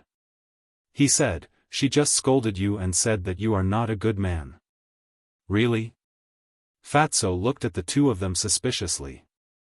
Oh my God. Have you gone berserk? Qin Feiyang patted his forehead and looked at the sky speechlessly. Fatso rubbed his head and said with a silly smile, if I can be with her, Fat Lord is willing even if I go mad. In your dreams. A woman who has just been abandoned, no matter who it is, as long as it is a man, she will be disgusted. If you go up to her now, you are simply courting death. Besides, don't forget that you are Fatso who weighs 300 or 400 kilograms. In this world, there are not many women who like Fatso. Mu Qing joked. 300 or 400 kilograms? Fatso's veins suddenly bulged. He rushed to Mu Qing angrily, grabbed Mu Qing's clothes, and shouted, "Are you blind? Is Fat Lord that fat? At most, he is 200 kilograms. 200 kilograms is also very heavy, okay? And didn't you say that the woman is very beautiful? A beautiful woman, she has no shortage of suitors. So you'd better give up as soon as possible. She will never fall for you. Also, don't come so close to me. I am not interested in men." Mu Qing reached out and pushed Fatso away. With a bright smile, she turned and strode forward. Fatso lowered his head and his eyes dimmed. Yan Wei frowned and said, "This man's words are too hurtful. Isn't he just looking for a sense of superiority?" Qin Feiyang sneered and walked to Fatso's side. He said, "If you really like her, I will support you unconditionally." Yan Wei said with a smile, "Don't be discouraged. Although your body shape is a little, well, you are still very kind. I believe that someone will find your inner beauty. Do you know how to comfort people?" Fatso glared at Yan Wei. "Did I say something wrong?" Yan Wei expressed that he was very innocent. Qin Feiyang shook his head and laughed. He patted Fatso's shoulder and said, Okay, there is nothing to be discouraged about. However, don't be too stubborn. Let nature take its course. I know, everything is up to fate." Fatso nodded and finally cheered up. Then, Qin Feiyang and the other two followed behind Mu Qing and entered the streets outside the square. They followed the crowd and walked aimlessly. "Where are you taking us?" "Very soon." Fatso became impatient. Mu Qing said with a smile, "It is your first time in the Central Divine Kingdom. I have to give you a welcome. Would you be so kind?" Not only Fatso was suspicious, Qin Feiyang and Yan Wei were also suspicious. Mu Qing stopped and turned to look at the three of them. He frowned and said, "Could it be that in your eyes, I am a two-faced villain?" "More or less." Fatso pursed his lips. "Your words make me bitterly disappointed. I originally wanted to take you to the trading pavilion after drinking some wine. But now it seems that I was not thinking too much. You and Yan Wei find a place to stay. Brother Qin and I will go to the Pill Pagoda to report now." Mu Qing said. Trading pavilion. Qin Feiyang and the other two looked at each other.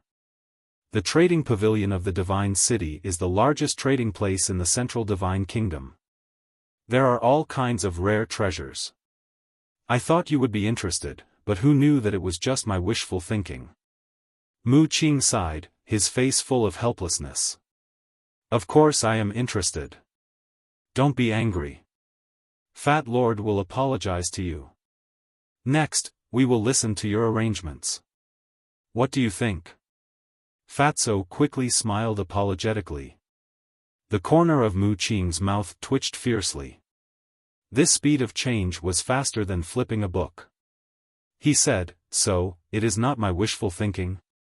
"Definitely not." Fatso said matter-of-factly. Mu Qing said again, "Will you really listen to my arrangements?" Fatso said angrily, "Why are you so long-winded? If I say we will listen to you, we will definitely listen to you." "Okay. Then let's go to the Dragon Phoenix Pavilion first. Let me tell you, the Dragon Phoenix Pavilion is the most luxurious restaurant in the Divine City. Those who can enter are basically all famous figures in the Central Divine Kingdom. Of course, it also includes those famous playboys. In short, the Dragon Phoenix Pavilion is a gathering place for people with power and influence. Naturally, it is also the best place to ask for information. Chapter 851. Dragon Phoenix Tower. This most luxurious restaurant in the city was located next to the central area. It was only a few miles away from the Pill Pagoda. After an hour, Qin Feiyang and the others walked and stopped, and finally arrived at the entrance of the Dragon Phoenix Tower. This restaurant was very tall, very big, and had an ancient feel to it. Above the door, there was a fiery red phoenix, and on the roof, there was a golden divine dragon. Although the golden dragon and phoenix were both carved from stone, they were lifelike, making this Dragon Phoenix Tower look incomparably imposing. At this time, it was noon. There was an endless stream of people coming in and out. But without exception, everyone was dressed in gorgeous clothes, exuding an extraordinary aura. "For guests, please come in." A waiter ran out and welcomed Qin Feiyang and the other three into the hall. In the hall, there were hundreds of tables neatly arranged. These tables were all made of high-quality jade and were overflowing with light and color. Even the seats were inlaid with all kinds of gems. The moment they walked into the hall, they could feel a thick and luxurious aura blowing against their faces. Moreover, the business here was very good. It was full of guests, and only a few tables in the corner were empty. There were also rooms upstairs, a total of 10 floors. Of course, the rooms upstairs were all private rooms. However, although it was crowded, it was very quiet. When everyone spoke, they deliberately lowered their voices.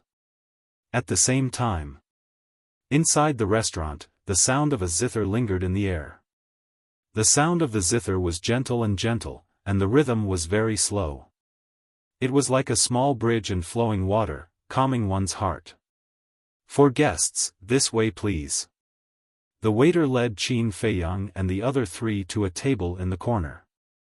Mu Qing casually sat on the chair and smiled at the waiter. "Give me 4 jars of dragon's wine, and the rest, you can do as you see fit." 4 jars?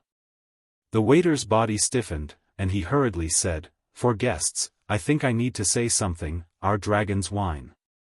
Mu Qing said, "I know that dragon's wine is very expensive, but since this young master dares to speak, then I have the ability to pay the bill." "All right." The waiter looked at the 4 of them, turned around, and strode away. Now, whether it was Qin Feiyang and the other 2, or Mu Qing, all of them had changed their appearances. Qin Feiyang and the other 2 were better off. Even though his disguise was more common, he was still very particular about what he was wearing. Clean and tidy. But Mu Qing, wearing old clothes and a frail appearance, he looked like a poor beggar at first glance. It was no wonder that the shop assistant was suspicious. Fatso glanced at the guests around, then looked at Mu Qing and asked in a low voice, "What kind of wine is dragon's wine? How much is it? I'll have to explain it to you." Mu Qing began to narrate excitedly. The Longfeng restaurant was not famous for its delicacies, nor was it famous for its noble atmosphere, but for its wine. The Dragon Phoenix House had a total of 2 kinds of fine wine. First, dragon wine. Secondly, the Phoenix wine. These 2 kinds of wine were brewed by the Longfeng Pavilion using secret recipes. No one else could imitate them at all. However, the price was quite expensive. Dragon's wine and Phoenix's wine, palm-sized wine jars, each cost 1,000,000 gold coins. So expensive? Fatso and Yen Wei were dumbfounded. A palm-sized jar of wine cost 1,000,000 gold coins. Wasn't this too ridiculous? Then is there a difference in the taste of these 2 kinds of wine? Fatso asked curiously. Of course. Dragon's wine is exclusive to men. The taste is dry and burning. Drinking it into the stomach is like a ball of fire burning in the heart, making one's blood boil. As for the Phoenix wine, the taste is mellow, sweet, and soft. It is more suitable for women. Mu Qing explained. Men drink dragon's wine. Women drink Phoenix's wine. This Longfeng restaurant really knows how to make gimmicks. Qin Feiyang shook his head and said.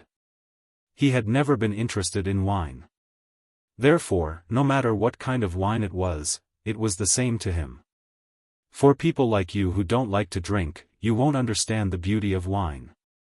Mu Qing glanced at him disdainfully, looked at Fatso and Yen Wei, and continued, let me tell you, other than dragon's wine and phoenix's wine, there is an even more famous wine here. What wine? Fatso and Yen Wei's eyes lit up. Dragon's wine. This wine has already surpassed all the good wine in the secular world. It can be called a divine brew. It can even be said that you may not be able to buy it even if you have money. Because this Longfeng restaurant only sells 1 jar of dragon's wine every month. Mu Qing said. Divine brew. Fatso and Mu Qing looked at each other. Qin Feiyang looked at the two of them helplessly. He raised his head and scanned the restaurant, a trace of suspicion creeping into his eyes. The sound of the zither had always been there, but he didn't see the person playing it. Where do you think this Qin Feiyang is hiding? The Mu family and the Pill Pagoda have been looking for him for so long, but they still haven't found him? God knows where he is, but this person really deserves to be killed. Yeah. Slaughtering all the creatures in the first and second areas. His vicious means are simply outrageous. If he dares to enter the central divine kingdom, I will be the first to kill him. You? Don't joke, even the Mu family and the Pill Pagoda can't do anything to him, let alone you. Isn't that right? If he doesn't have some means, would he dare to be so arrogant? But the strange thing is, why did he snatch the alchemy fire of the 9 areas? Could it be that there is some secret hidden here? A few young people began to discuss in low voices. Moreover, as soon as this topic was opened, it gradually attracted the attention of his guests. In the end, everyone in the hall was talking about Qin Feiyang. Brother Qin, did you see that? Now you are a big celebrity in the Central Divine Kingdom, please take care of me in the future. Mu Qing secretly transmitted his voice, not hiding his joking intention. Don't worry. When the truth comes out one day, your Mu family will also become a target of scorn. Everyone will want to beat you up. Qin Feiyang said lightly. I am not in a hurry. I also know that this day will definitely come. But so what? I might as well tell you the truth, when the day comes, no one will dare to challenge the Mu family. Mu Qing laughed. Is that so? Then let's wait and see.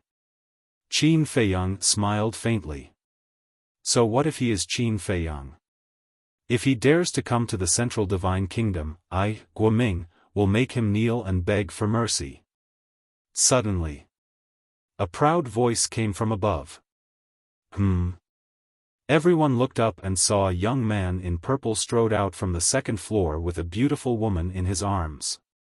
This person was about 1.8 meters tall, with long black hair and a contemptuous look in his eyes. There was also a flame symbol on his chest. The woman in his arms was very charming, and her clothes were even more provocative.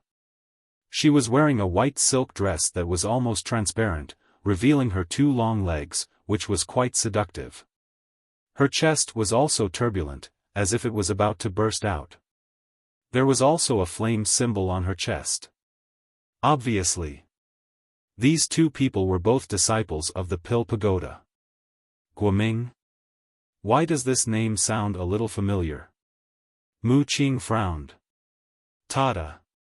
Guoming walked down the stairs slowly with the woman in his arms and came to the hall. And the people in the hall, whether young men or women or rich businessmen, all looked at Guoming with fear in their eyes. Don't always talk about Qin Feiyang as if he is a god. He is just a country bumpkin who only dares to be arrogant in the 9 regions. If you have the ability, let him come to the Central Divine Kingdom and see how I will teach him a lesson. Guoming stopped in the middle of the hall, glanced at the people around and said disdainfully. Damn, are you looking for death? Fatso was furious and suddenly stood up. Sit down. Qin Feiyang secretly said. Fatso said, "Boss, he despises you so much, can you still tolerate it?" Qin Feiyang's eyes were cold, and said, "Sit down when I tell you to, stop talking nonsense." Fatso raised his eyebrows and went back to his seat helplessly. At this moment, the enchanting woman in Guoming's arms suddenly looked at Fatso, her red lips slightly raised, and said in a coquettish voice, "Brother Ming, that person stood up just now, seems to be a little dissatisfied with you. Looking for trouble?" Qin Feiyang raised his eyebrows. "Who?" At the same time, Guoming asked. "Him." The enchanting woman pointed at Fatso and said. Guoming raised his head and looked at Fatso, a trace of playfulness crawling up his face. Next, he hugged the enchanting woman and walked to the table of Qin Feiyang and the others. Mu Qing looked at Guoming, and suddenly his eyes flashed, and asked with a smile, "What's the matter?" Guoming looked at Mu Qing with disdain, and looked at Fatso. "I'll give you a chance to say what you wanted to say just now." "All right." Fatso crossed his arms over his chest, leaned on the chair, and said indifferently, "If you're so awesome, why don't you go to the 9 regions to look for Qin Feiyang?" Guoming said arrogantly, "He is not qualified for me to personally go."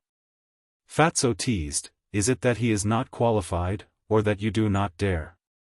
Guoming's eyes narrowed slightly, revealing a dangerous signal. "Stop pretending. Who can't see through your thoughts? Don't you just want to pretend in front of this woman? I'm very awesome, I'm very arrogant, I'm invincible. If you follow me, I'll guarantee you a good life. Maybe she'll warm your bed at night. Of course, if you want to pretend like this, we won't object, nor do we have the right to object. But let me advise you, don't overdo it." Fatso sneered. "Huh," Mu Qing laughed. And it was a presumptuous laugh, without any concealment. Although the guests in the hall did not laugh out loud, their faces were red. As for Qin Feiyang and Yen Wei, of course, they were also gloating. Of all people to provoke, he had to provoke Fatso? Wasn't this looking for a beating? On the other hand, Guoming and the enchanting woman's faces were gloomy. "What's wrong? Did I hit the nail on the head and make you angry from embarrassment? Boy, you're still too inexperienced. Go back to your mother's womb to study, then come out and fight with me." Fatso sneered, as if looking at a fly, full of disgust. "How dare you?" The enchanting woman's face turned cold and shouted. "I haven't said anything yet, what are you shouting for? Look at you, in public, in front of everyone, wearing so little and hugging a man. Didn't your mother teach you what is etiquette, justice, integrity, and shame? Why don't you just take it all off and let everyone feast their eyes? Anyway, you don't know shame." Chapter 852. Yes, yes, yes, that's right. Mu Qing slapped the table and laughed. "Is it so funny?" Qin Feiyang rolled his eyes. As for the others, no one answered. To be exact, no one dared to answer Fatso's words. They just hid aside and snickered. And without a doubt, the enchanting woman was furious. Her delicate body trembled. She held Guoming's arm and said angrily, "Brother Ming, he humiliated me. You must help me teach him a lesson." At the same time, Guoming's face was so gloomy that it was about to drip water. He said, "Do you know who I am? How dare you talk to me like this?" "I don't know, and I'm not interested to know. However, if you are willing to be my grandson, although you are a little useless, I won't mind." Fatso grinned, revealing a mouthful of white teeth. It was very annoying. "You're courting death." Guoming's eyes flashed with killing intent. "You want to play?" Fatso slowly got up. His eyes were also surging with cold light. This time, Qin Feiyang did not stop Fatso. "Stop." But at this time, A shout was heard. The waiter who served Qin Feiyang and the other three before rushed over with an exquisite tray. On the tray, there were several plates of delicious food, 4 wine jars, and 4 sets of bowls, chopsticks, and wine glasses. After putting the tray on the table, the waiter looked at Guoming and Qin Feiyang and the others. He was puzzled and said, "What's going on? Why are you quarreling?" Guoming said with a sullen face, "I haven't asked you yet. Why did you invite such an uncultured person in?" "I'm uncultured? Who was the one who was boasting like a dog just now?" Fatso laughed angrily. "Say it again." Guoming suddenly looked at Fatso. His eyes were cold and piercing. "What, did I say something wrong? I think it's too flattering to say that you're a dog." Fatso sneered. Okay, calm down." The waiter quickly smoothed things over. There were so many people eating here. Quarreling would spoil the atmosphere. Guoming said, "No, he must kneel down and apologize to me today. Yes, this kind of trash can't be tolerated." The enchanting woman nodded, her face filled with disgust. "Pa!" But before he could finish his sentence, Fatso swung his hand and slapped the enchanting woman's face. A blood-red palm print immediately appeared. The enchanting woman was stunned. Her face was filled with disbelief. Someone actually dared to hit her? The surrounding people, including the shop assistant, froze. The atmosphere here was extremely solemn. Fatso waved his hand and sneered, "I've never hit a woman, but you're asking for it. I can't help it. Bastard, I'm going to kill you." The enchanting woman went completely mad. Giving her a slap in public was no longer a matter of losing face, but a matter of pride. As if she had gone mad, she bared her fangs and brandished her claws at Fatso. "You are not only a shameless woman, but also a crazy woman." Fatso's eyes were filled with killing intent. "Ayaya, what happened? Why is it so lively?" At this time, a strange laughter suddenly sounded. Following closely, a young man, surrounded by a group of young men and women, walked into the Dragon Phoenix house. This person was wearing a white robe that was spotless.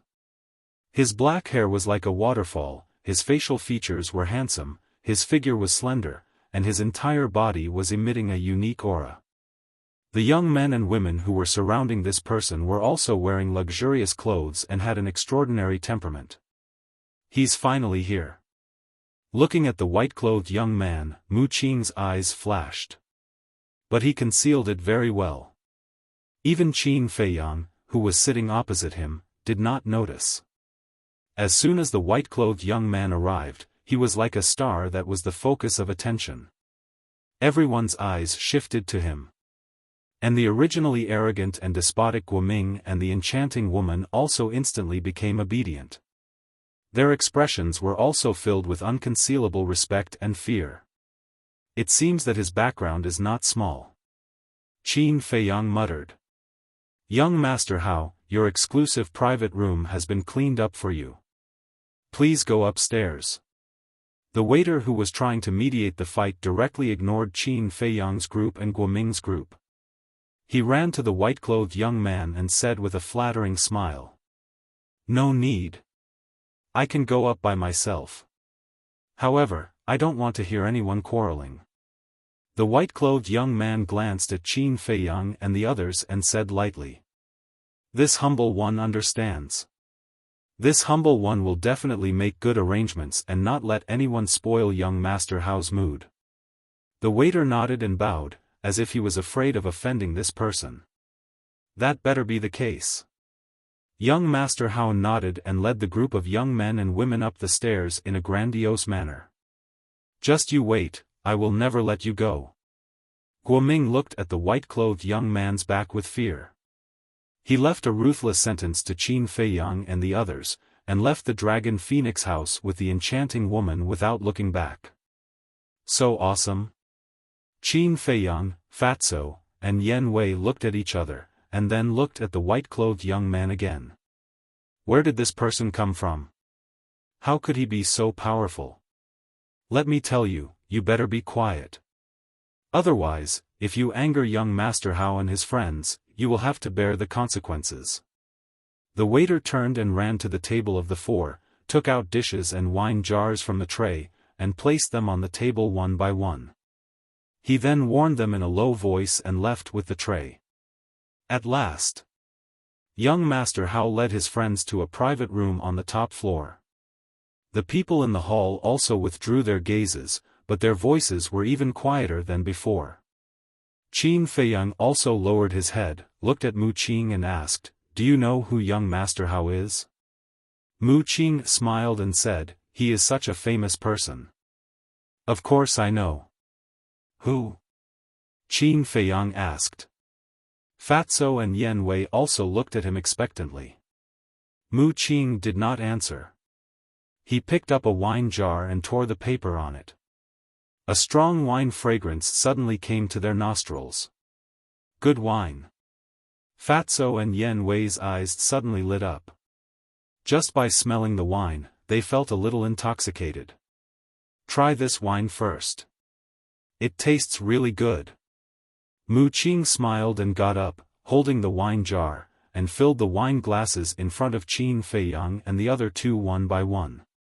Fatso and Yen Wei could not wait to grab the wine glass, put it on the tip of their nose, and then put it to their mouth, and gently took a sip. Suddenly, a fiery heat flowed down their throat to their lower abdomens. The two of them quivered, and their pores opened. "It is really the best wine." Yen Wei was full of praise as he drained the cup in one gulp. In an instant, his whole body seemed to be burning, his blood vessels were spurting, and his face was red. When the wine was gone, he felt that his whole body was very smooth. He even felt as if he was floating in the air. It felt like the impurities in his body were burned away by the wine in an instant, and he became much more relaxed. Mu Qing took a sip and asked with a smile, "How is it? I didn't let you down, did I?" "No, no." Yen Wei quickly shook his head and smiled. Fatso was also intoxicated. He turned to Qin Feiyang and said, "Boss, you should drink some too. It's really good." Qin Feiyang glared at him and ignored the wine glass in front of him. He looked at Mu Qing and said, "My patience is limited. Why are you so boring?" Mu Qing was quite annoyed. Such good wine was in front of him, but he turned a blind eye to it. It was really boring. "Don't say such useless nonsense. If I'm not wrong, you didn't really bring us here to welcome us. Tell me, what do you want to do? If you continue to be long-winded, I'll leave." Qin Feiyang frowned. Okay. I'll tell you." Mu Qing put down the wine glass helplessly and sighed. "You're really hard to get along with. All right. I admit that I didn't bring you to Longfeng House to welcome you. I want you to meet someone."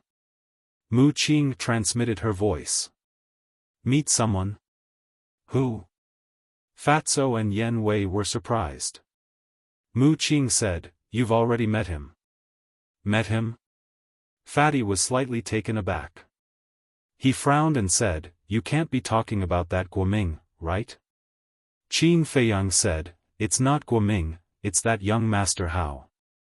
Brother Qin is indeed smart. This young Master Hao has a great background. Whether or not you can become the chief pagoda master's disciple all depends on him." Mu Qing thought. What? Fatso and Yen Wei were stunned. Qin Feiyang was also very surprised, but he did not show it and hid it in his heart. When interacting with Mu Qing, he would instinctively hide his emotions. In other words, he did not want Mu Qing to guess what he was thinking. He said calmly, "Then don't keep us in suspense and tell us his background." Mu Qing transmitted her voice, "Then listen carefully, he is the biological son of the Pill Pagoda's chief pagoda master." This, Fatso and Yen Wei were stunned. What kind of joke was this? Wasn't this background too scary? No wonder he was so awe-inspiring. It turned out that he was the son of the chief pagoda master. Mu Qing looked at Qin Feiyang and thought, as long as you can build a good relationship with him, it would be best if you become close brothers. I can guarantee that he will definitely help you when the time comes. Qin Feiyang narrowed his eyes. Mu Qing's plan was indeed not bad, but he was not used to being in the same team as a playboy. I know what you're thinking. Although he is ostentatious on the surface, he is not a playboy. Mu Qing transmitted her voice. What do you mean? Qin Feiyang said. Everyone in the Divine City knows that this person often says this. You can be arrogant, but you can't be a prodigal. Think about it, can a person who can say such words be a playboy? Mu Qing laughed secretly. I can't tell. Qin Feiyang was greatly surprised. Just now, when he saw young Master Hao walk in like a moon surrounded by stars, he thought that he was a dandy through and through. But he didn't expect him to have such awareness. It seemed that this person could not be underestimated. After pondering for a while, Qin Feiyang looked at Mu Qing and asked, how did you know that he would come to the Longfeng house today? Mu Qing smiled and said, because he comes to the Longfeng house every day at this time, unless he is delayed by something. Qin Feiyang was stunned and asked, why? Mu Qing pointed up and smiled mysteriously, that person who plays the zither.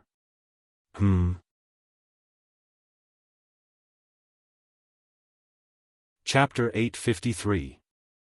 I heard that the person playing the guqin is a peerless beauty. Mr. Hao comes here every day to please her. However, no one can be sure whether she is a peerless beauty or not. Because no one has ever seen her face with their own eyes. Maybe Mr. Hao has seen her, but not necessarily. Mu Qing thought to himself. So mysterious? Qin Feiyang was surprised. Very mysterious. Mu Qing nodded and then said with a smile, as I said, I can only help you. As for how to get close to Mr. Hao, it depends on your ability. Of course, I also believe that with your ability, it will be easy for you to do it. After that, he added. Qin Feiyang smiled, finally picked up the wine cup in front of him, put it to his mouth, and tasted it. It's really good. He nodded, then drank it in one gulp, got up, and said, let's go. Take us to the trading pavilion. Mu Qing was stunned, and said with a sound transmission, shouldn't you be sucking up to Mr. Hao? Sucking up to him? In my dictionary, there has never been such a word. Because it has always been others sucking up to me. Qin Feiyang said lightly, then turned and walked toward the door. Mu Qing hurriedly said, what about the wine? You can't waste it, can you? Idiot, don't you know to pack it up and take it away? Fatso looked at him disdainfully, held 2 wine jars, and ran toward Qin Feiyang. This wine really can't be wasted. Yan Wei chuckled, grabbed a wine jar, got up, and left. Mu Qing was stunned and cursed secretly, how boring. There was no other way. He could only hold the last jar of wine, get up, go to the counter to pay the bill, and then chase after the 3. People came and went on the street, and it was noisy. Mu Qing drank the wine and asked, have you thought about how to get close to him? Along the way, everyone who smelled the wine couldn't help but have their eyes lit up. No. Qin Feiyang shook his head. Really? Mu Qing looked at him doubtfully. Young Master Hao is the son of the chief pagoda lord. He can get whatever he wants. Getting close to him isn't as easy as you say. Qin Feiyang rolled his eyes at him. He had to give this matter some thought. He does not lack anything, but there is one thing that is fatally tempting to him. Mu Qing smiled. What? Qin Feiyang asked. Door of potential. Mu Qing chuckled. Gate of potential, Qin Feiyang mumbled, his eyes flickering. The sky above the central divine nation was a cloudless blue, with no clouds in sight. Furthermore, there was no snow here, nor was there any blazing sunlight. It was like the season of warm flowers blooming, making people feel very comfortable. The mountains, rivers, and earth also presented a scene of exuberant vitality. The divine city was located in the center of the central divine kingdom. It was like a supreme king worshipped by all directions. Outside the divine city was a vast mountain range, where countless tribes of various sizes were located. Among them, the 10 super tribes of the central divine kingdom were built around the divine city. Each tribe was very large, with no less than 5 million people. They also had their own totems and dominated a region. In the southeast, thousands of miles away from the divine city, there was a majestic mountain range. This place was called the Qilan Mountain Range. In the mountain, there was an ancient tribe. Compared to the tribes in the 9 regions, this tribe could be described as a giant. It covered an area of more than 100 miles, with tall buildings towering into the sky. It was majestic and imposing. The walls on all sides of the tribe were like black pythons, emitting cold air. This was a city. In front of the main gate of the tribe, there was a plain. In the center of the plain, there was a white stone tablet hundreds of meters high. From afar, it looked like a giant sword towering into the sky. On the stone tablet, there was a fire Qilan totem. It was alive like a real Qilan that was sealed here. One could even faintly feel the power of a divine beast. Below the totem, there were 4 words in flames. Qilan tribe. Like iron hooks and silver strokes, vigorous and powerful. That's right. This was the Qilan tribe. Whoosh! Suddenly, an old man in purple descended on top of the giant tablet. Leader of the Qilan tribe, come and see me immediately. The old man in purple spoke lightly, but his voice spread in all directions. Whoosh! Before he finished speaking, a figure rushed out from the tribe. It was a middle-aged man in a white robe. His hair was half white and half black, and he exuded a vicissitude aura. That's right. He was the leader of the Qilan tribe. When he saw the old man in purple, his pupils shrank. He hurriedly flew to the old man in purple and bowed. Greetings, sir. The old man in purple said, let me tell you a piece of bad news. Your son Wuxia has been killed by Qin Feiyang. What? The Qilan tribe's leader's body stiffened. The old man in purple deeply sighed. Regarding this matter, this old man is very sorry. Please restrain your grief. Wait. The Qilan tribe's leader waved his hand. He couldn't react.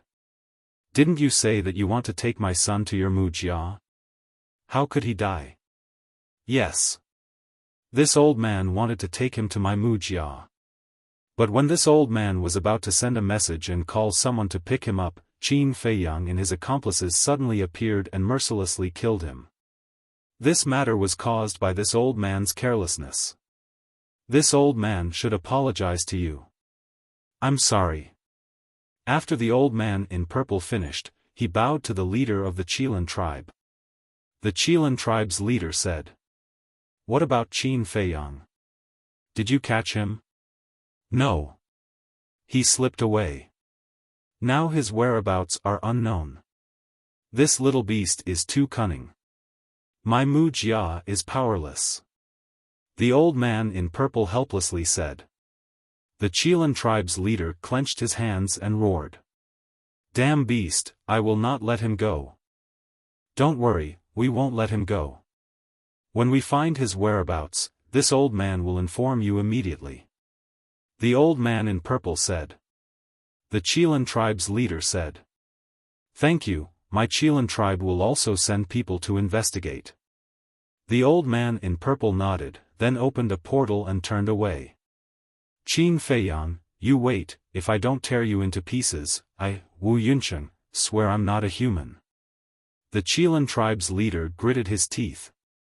His eyes burst out a piercing murderous intent. At the same time, southwest of God's city, thousands of miles away, there's also a towering mountain range. This mountain range is called Scorpio Mountain Range.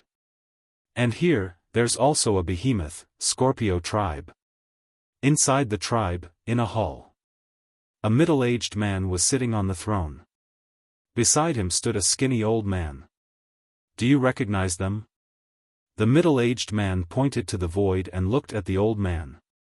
There were 4 phantoms in the void in front of him. If Qin Feiyang and the rest were here, they would definitely recognize that these 4 phantoms were their current appearances. The old man glanced at the 4 phantoms and shook his head. I don't recognize them. Why?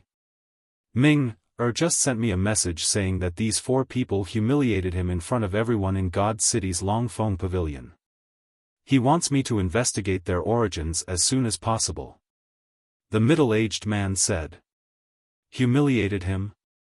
The old man was stunned and shook his head. I think it must be this kid who took the initiative to provoke others.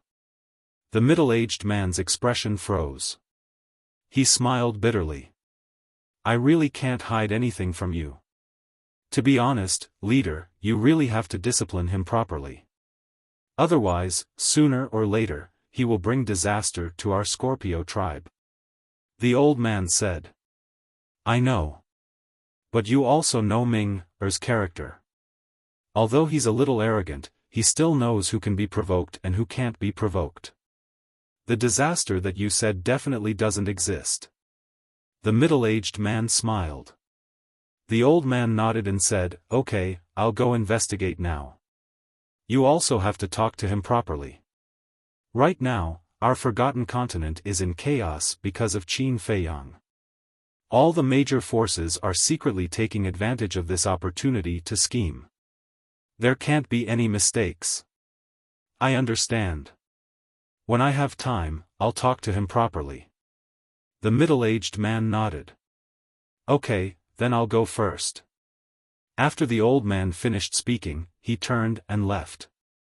Qin Feiyang, you dare to challenge the Pill Pagoda and the Mu family. What's your background? The middle-aged man muttered to himself, his eyes full of curiosity. God City. The structure of the God City was very similar to that of the spiritual state's capital.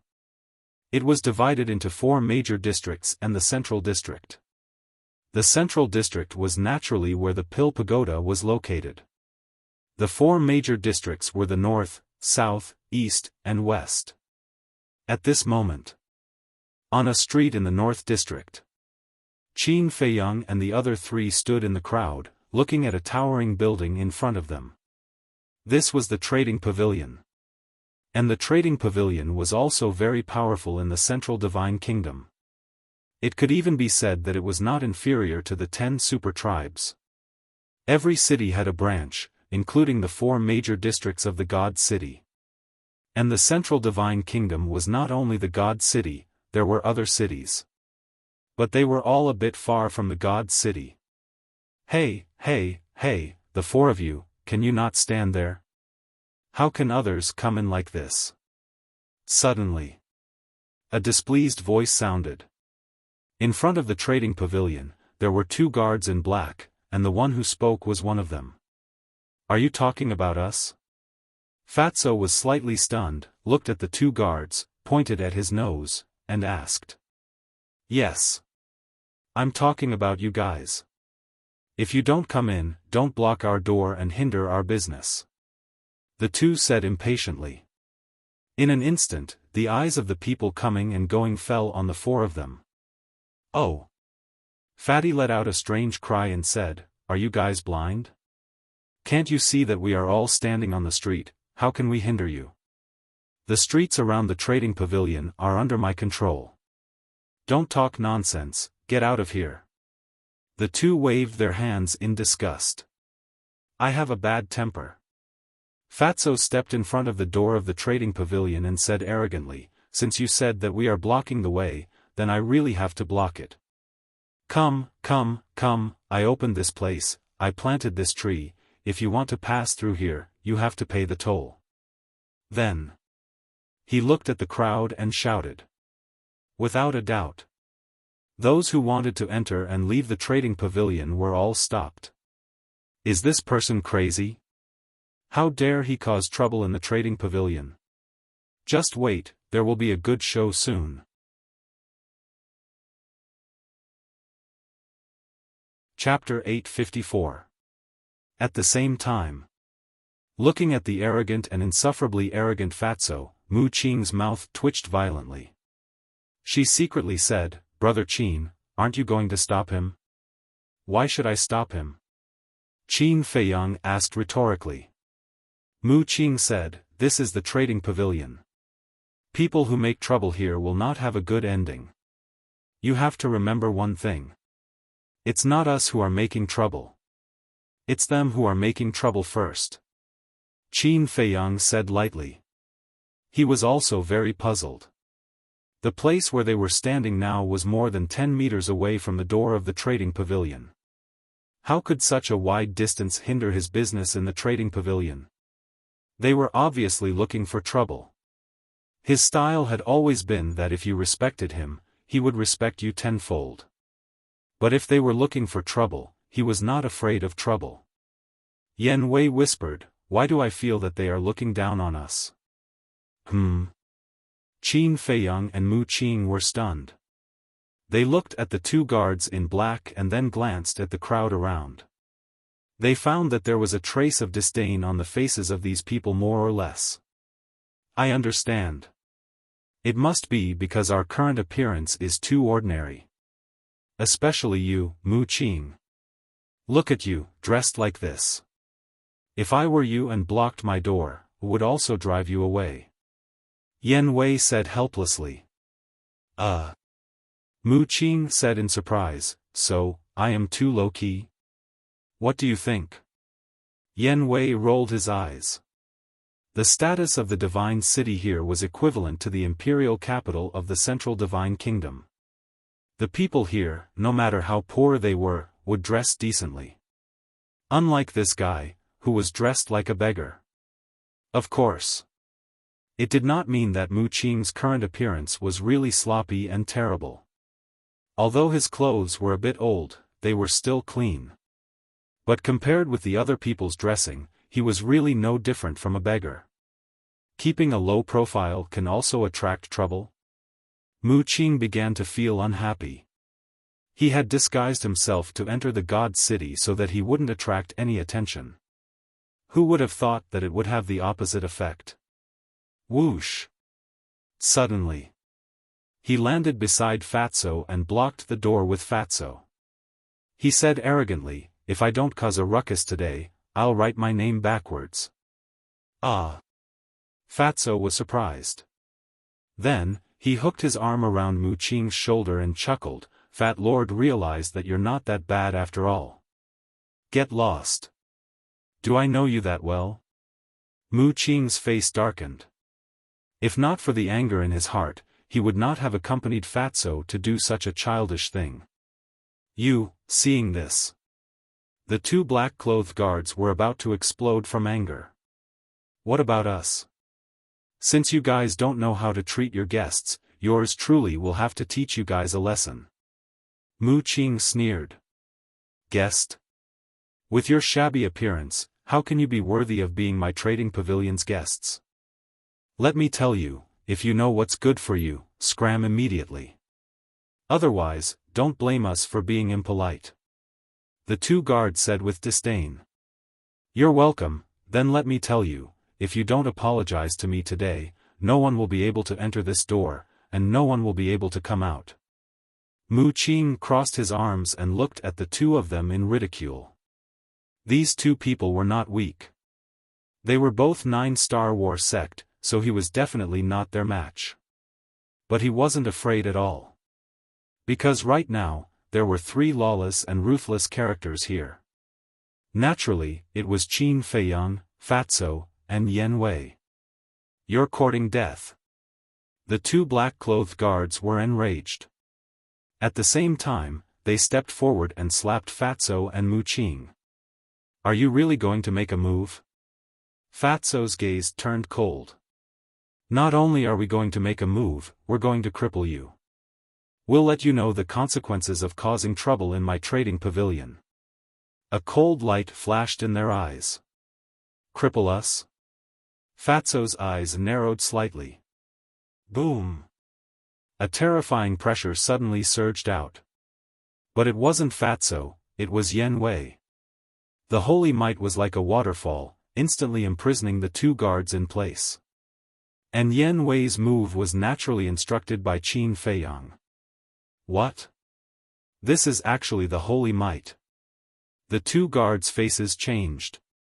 The surrounding crowd also turned pale with fright. They never thought that there would be a war saint hidden among these inconspicuous people. How dare you be rude to my young master's friends? Even if it's your trading pavilion, this old man won't agree. Yen Wei said expressionlessly. At this moment, he was a white-haired old man, but it didn't affect his domineering aura in the slightest. Young master? Who is his young master? Could it be him? Everyone looked at Qin Feiyang, their eyes filled with bewilderment.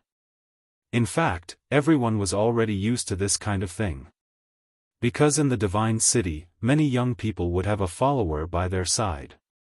Among these followers, there was no lack of powerful warriors of the war saint level. However, without exception, all the young people who had followers were not simple.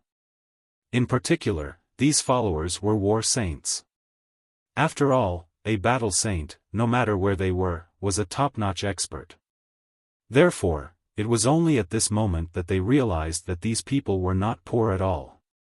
All of a sudden, the place fell into dead silence. Smack!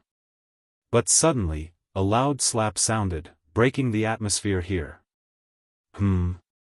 Everyone looked over and their pupils suddenly constricted. They saw that Fatso was slapping the two guards hard. And he was merciless. Every slap landed solidly on their faces. In less than 5 breaths. The two of them suffered dozens of slaps and screamed in pain. Their faces were swollen like a pig's head. We were wrong. We were blind, please spare us. The two of them couldn't help but beg. Wrong? What were you doing earlier? Fatso sneered and punched the two of them in the mouth again. The two of them immediately spat out blood and their teeth were all broken. Ruthless enough. The surrounding crowd muttered in their hearts. Although the two of them were indeed in the wrong, there was a saying that one had to look at the owner before beating a dog. These two people were the guards of the transaction pavilion. Shouldn't they leave some face for the transaction pavilion? Of course. If he insisted on beating them, no one would dare to say anything. But he could change places. But right in front of the entrance of the transaction pavilion, wasn't this equivalent to slapping the face of the transaction pavilion? How could the transaction pavilion endure this? Fatso retracted his arm and retreated back to block the door. He laughed happily. Now you feel good, quickly apologize. After beating up the people of my transaction pavilion, you still want them to apologize. You are really awe-inspiring. But at this moment, a rather gloomy voice came from the transaction pavilion. It's the steward. The two guards trembled and looked inside the door as if they had seen their savior. Qin Feiyang also raised his head to look and saw a black-clothed old man slowly walking out of the transaction pavilion. The old man exuded a very strong aura. Yen Wei couldn't help but narrow his eyes. He transmitted a message: he should be a 9-star battle sage. So what? Qin Feiyang smiled faintly. Get out of the way. The old man in black stopped behind Fatso and Mu Qing. He glanced at the two of them coldly and said in a commanding tone. Steward, is it?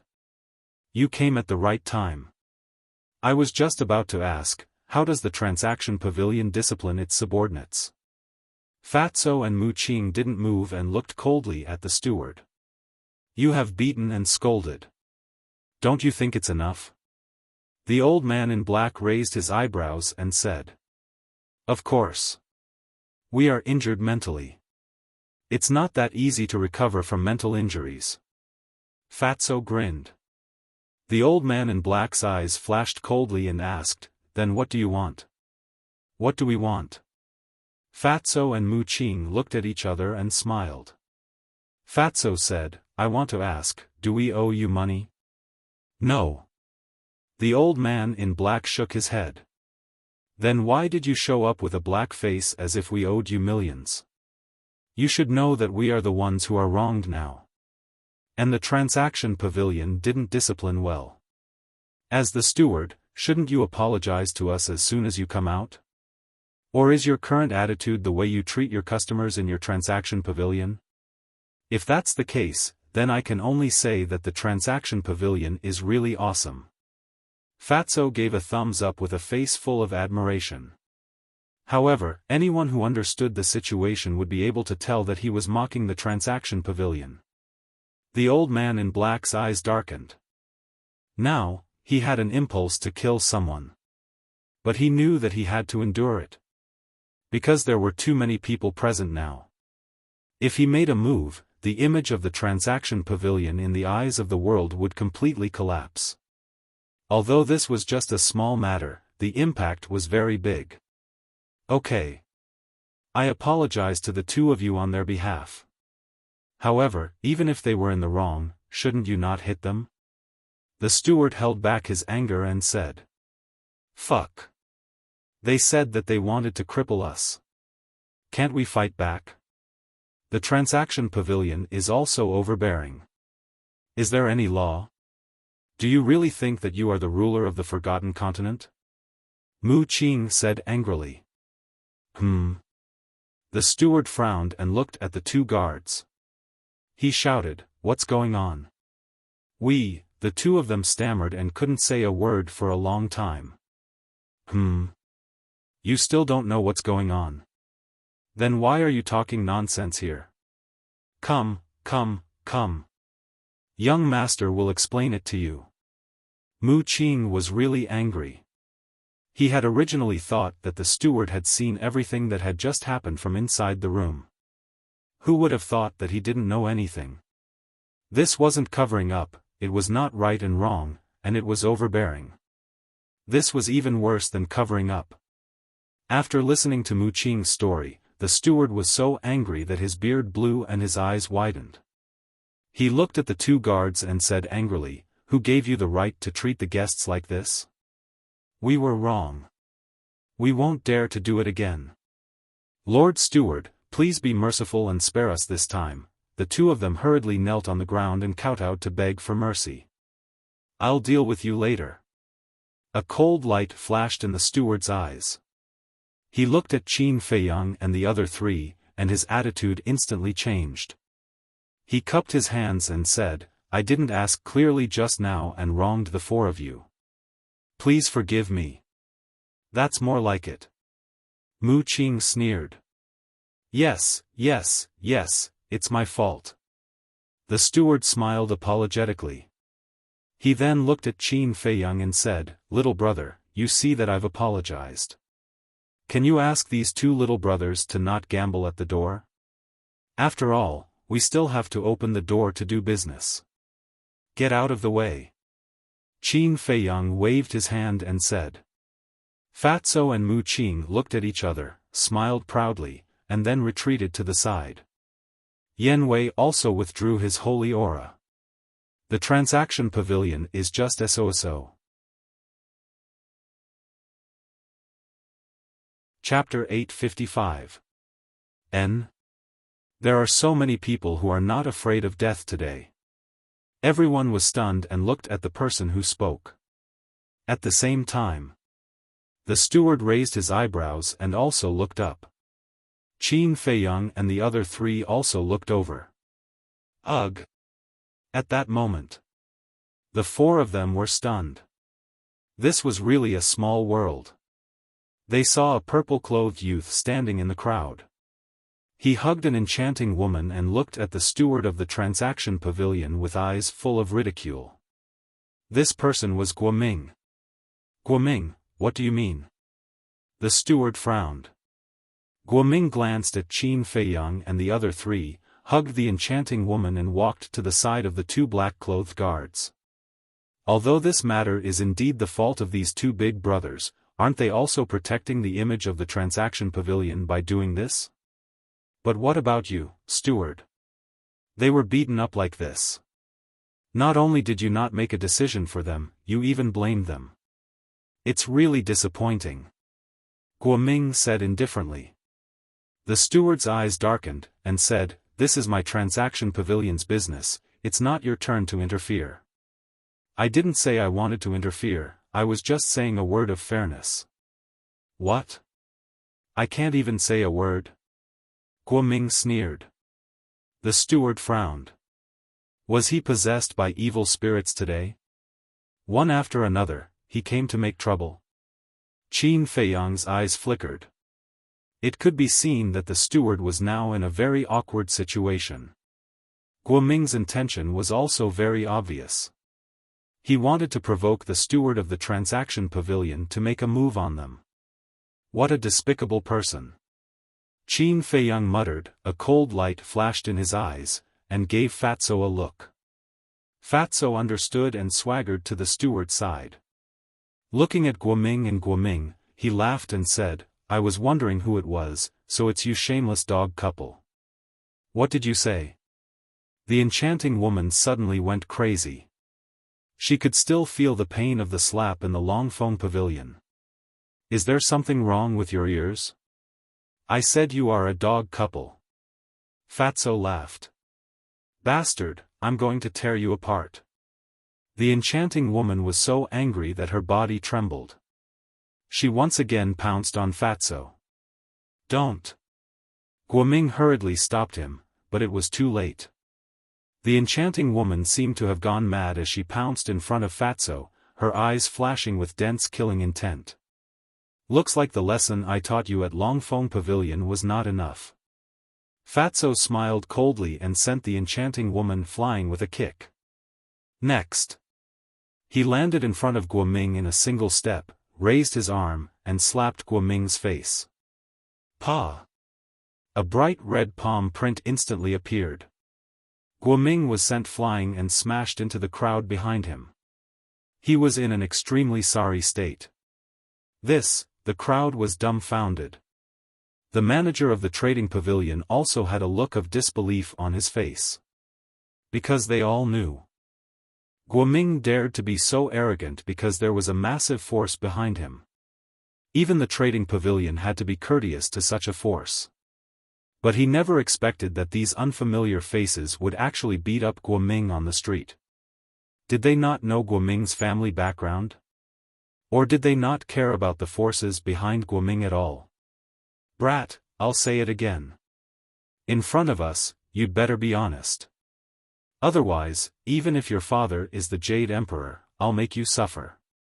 Fatso smiled coldly and turned around to walk into the trading pavilion with Mu Qing. Clown. Qin Feiyang glanced at Guoming and Mu Qing with disdain and also entered the trading pavilion with Yan Wei. The manager of the trading pavilion looked at Guoming and the enchanting woman, then looked at the backs of Qin Feiyang and the other three. His eyes flashed slightly and he also chased after them. The dignified young lord of the Scorpion tribe was actually beaten up like this. How pitiful. This is called evil people will be dealt with by evil people. The surrounding crowd also immediately cast gloating gazes at Guoming. However, Guoming turned a blind eye to these gazes. He stared at the backs of Qin Feiyang and the others, his brows filled with ruthlessness. Brother Ming, are you all right? The enchanting woman got up awkwardly and ran to Guoming's side with concern. Guoming shook his head, got up and glanced at the crowd. Suddenly, the crowd dispersed in an uproar.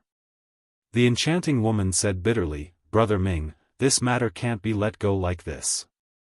Don't worry, anyone who offends me, I won't let him see the sun tomorrow. Wait for me here. Guoming turned around and walked into a secluded alley alone.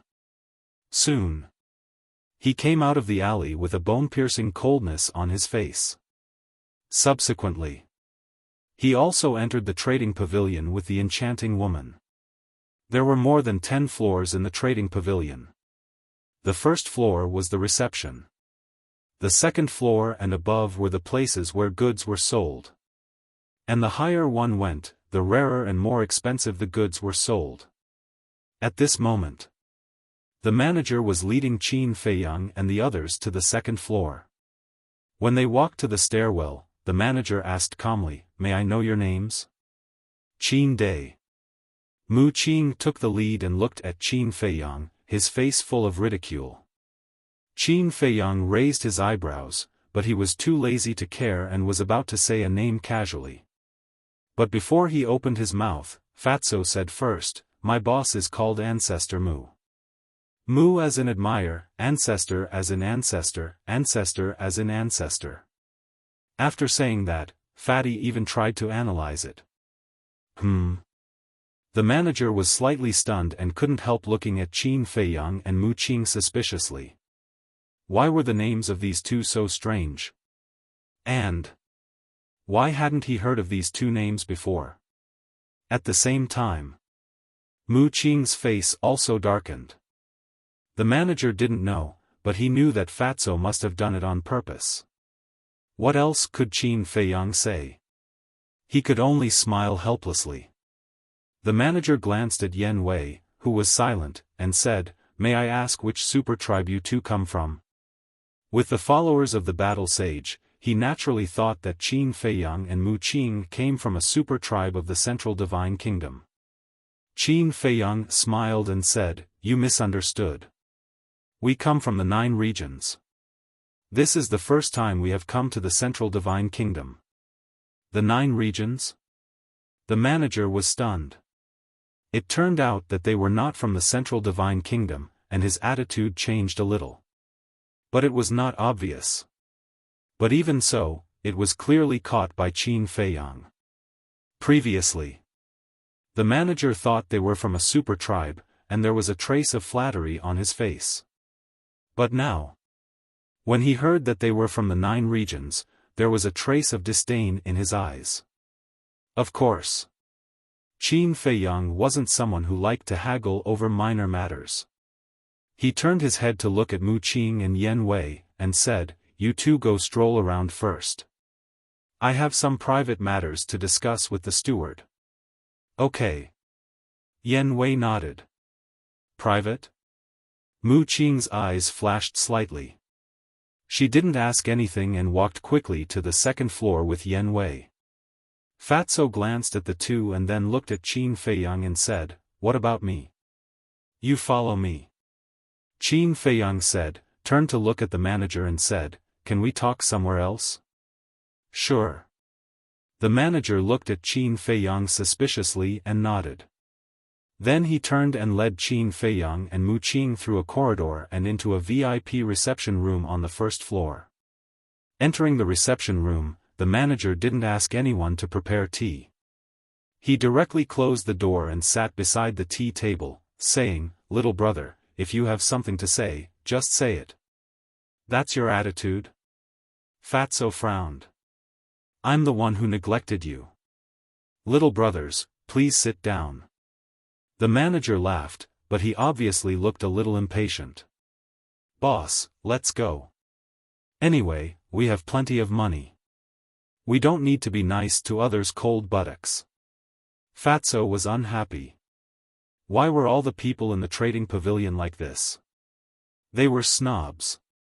Hearing Fatso's words, the manager also felt a little uncomfortable and said with a strange smile, "To tell you the truth, our trading pavilion doesn't lack rich people. Let's go." Hearing this, Qin Feiyang turned and left. Everyone had their own bottom line, and this steward's actions had already exceeded his bottom line. He didn't want to stay in such a place for a moment longer. "Old thing, I can guarantee that you'll regret it soon." The fatty laughed mockingly. He turned around and followed behind Qin Feiyang, swaggering off. Regret? The manager didn't think so. What could a few people from the 9 regions do that would make him regret? Go and ask Yen Wei to come down. Walking out of the reception room, Qin Feiyang said to Fatso. Okay. Fatso nodded and quickly ran to the second floor. When Qin Feiyang came to the stairs, Fatso, Yan Wei, and Mu Qing also happened to come downstairs. What's wrong? Why do you want to leave all of a sudden? Mu Qing looked at Qin Feiyang suspiciously and asked. This place disgusts me. Qin Feiyang said expressionlessly and walked to the door without looking back. Disgusted? Mu Qing and Yan Wei looked at each other, their faces full of doubts. Here's the thing. Fatso sighed deeply and explained to the two as he chased after Qin Feiyang. I see. Mu Qing suddenly understood and shook her head with a smile. I have to say that the manager of the Northern City Trading Pavilion really has no taste. In fact, it's normal for him to be like this. Because in the eyes of the people of the Central Divine Kingdom, people from the 9 regions are very lowly. What's more, he is the manager of the Trading Pavilion. Yan Wei said. But he doesn't know that he just brushed past a rich man. Fatso sneered. Well, let's go to the Eastern City District. As far as I know, the manager of the Trading Pavilion in the Eastern City is quite modest. Mu Qing thought for a while and said. Fatso shook his head and said, isn't it the same as giving money to the Trading Pavilion? Not going. You're wrong. Although they are both managers of the Trading Pavilion, they don't have a good relationship because of some factors. They even have been fighting openly and secretly. Mu Qing smiled. What factors? Fatso asked curiously. The position of the Deputy Pavilion Master. Some time ago, I received the news that the Deputy Pavilion Master of the Trading Pavilion is about to die, and he voluntarily asked to resign. In this way, the position of the Deputy Pavilion Master must be filled. And the managers of the 4 districts of the Divine City are the main candidates. Mu Qing said. I see. Fatso and Yan Wei nodded. At the same time, Qin Feiyang's eyes flashed and he said with a smile, okay, let's go to the Eastern City District. Looking at the smile on Qin Feiyang's face, Fatso and the other two couldn't help but worry about the manager of the Northern City District. Chapter 856. Where are you going? But before the 4 of them walked out of the trading pavilion, Guoming and the enchanting woman stopped them with an extremely arrogant expression. Why are they making trouble again? The people coming and going all looked at the 2 of them in shock. Qin Feiyang glanced at the 2 of them, raised his eyebrows slightly and said, Are you done? Of course not. In this divine city, no one has ever dared to ride on my head and behave atrociously. Guoming sneered. TSK, TSK, TSK. It seems that you 2 bitches don't learn from your mistakes. Fatso laughed mockingly. But unexpectedly, Guoming was not angry. Instead, he crossed his arms and said with a smile, Continue to be arrogant. Fatso and the other 2 were surprised. Had this fellow been beaten silly just now? Qin Feiyang's eyes were also full of suspicion. After being humiliated twice in a row, any smart person would know to restrain himself. But why was this person getting more and more arrogant? Suddenly, he seemed to have thought of something, and his eyes lit up. He smiled faintly and said, Since you're so confident, you should have called for help. Don't waste time, call him out. Help? Fatso and the other 2 were shocked and quickly scanned the surrounding crowd. Young man, you're very smart. They saw a skinny old man in white walking out of the crowd. Expert. Seeing this old man, Fatso and the other 2's pupils shrank, and the fear was clearly visible. Qin Feiyang was not moved at all. He cupped his hands and said with a smile, Thank you for your compliment. May I know who you are to Guoming? I don't even know this old man. Is this guy from the Central Divine Kingdom? Hearing Qin Feiyang's words, everyone muttered in their hearts. The old man was also a little surprised and said with a smile, I'm the high priest of the Scorpion tribe. Nice to meet you. Scorpion tribe? Qin Feiyang was stunned. What is the Scorpion tribe? Fatso asked Mu Qing secretly. The Scorpion tribe is one of the 10 super tribes of the Central Divine Kingdom. I forgot to tell you, Guoming is the son of the Scorpion tribe's chief. Mu Qing said. I see. Qin Feiyang and the other two suddenly realized why Guoming dared to be so arrogant. It turned out that he had a backer behind him. Looking at Qin Feiyang's expression, the old man frowned and asked with a smile, Little brother, don't tell me you don't even know about my Scorpion tribe? Who doesn't know the Sky Scorpion tribe, one of the 10 great tribes? Qin Feiyang said with a smile. The high priest said, if that's the case, you should be clear about Guoming's identity. Yes. Qin Feiyang nodded. Since you know, why don't you leave some face for my Scorpion tribe? The old man said with a smile on his face, but there was a hint of coldness in his tone. Qin Feiyang's heart was as meticulous as a speck of dust, and his insight was extraordinary. How could he possibly see through it? He smiled faintly and said, I don't know if you've heard of this saying, face is not given by others, but earned by oneself. What a glib tongue. The old man laughed and did not hide his anger. He said, then let me ask you, little brother. I don't know if you've heard of this saying, the tallest tree in the forest will be destroyed by the wind. Of course I've heard of it. However, this also depends on whether the wind can blow. Qin Feiyang said with a smile. The old man's face suddenly became gloomy. What do you mean? Someone next to him was puzzled. Can't you see? The high priest of the Scorpion tribe came here to teach this person a lesson. The tallest tree in the forest will be destroyed by the wind. He was threatening him. But this boy is not afraid at all. No. It's not that he's not afraid. He's very arrogant. What he means is that if the Scorpion tribe wants to deal with him, they have to see if they have the ability. Someone explained in a low voice. Damn, he directly challenged the Scorpion tribe. This boy is really arrogant. It seems that his identity is really not simple. Otherwise, he wouldn't have the guts. People whispered and their faces were full of curiosity. Humph. They're just people from the 9 districts. What identity can they have? But suddenly, a cold snort sounded with strong disdain. People from the 9 districts? Everyone was stunned and looked at the person who spoke. It turned out to be the steward of the trading pavilion. The manager walked out arrogantly with his hands behind his back. His gaze was filled with disdain as he glanced at Qin Feiyang and Qin Yu. Fu Anshan, are they really people from the 9 districts? The high priest of the Scorpion tribe glanced at Qin Feiyang and the other 3, then looked up at the steward and asked. He said it himself. Can it be false?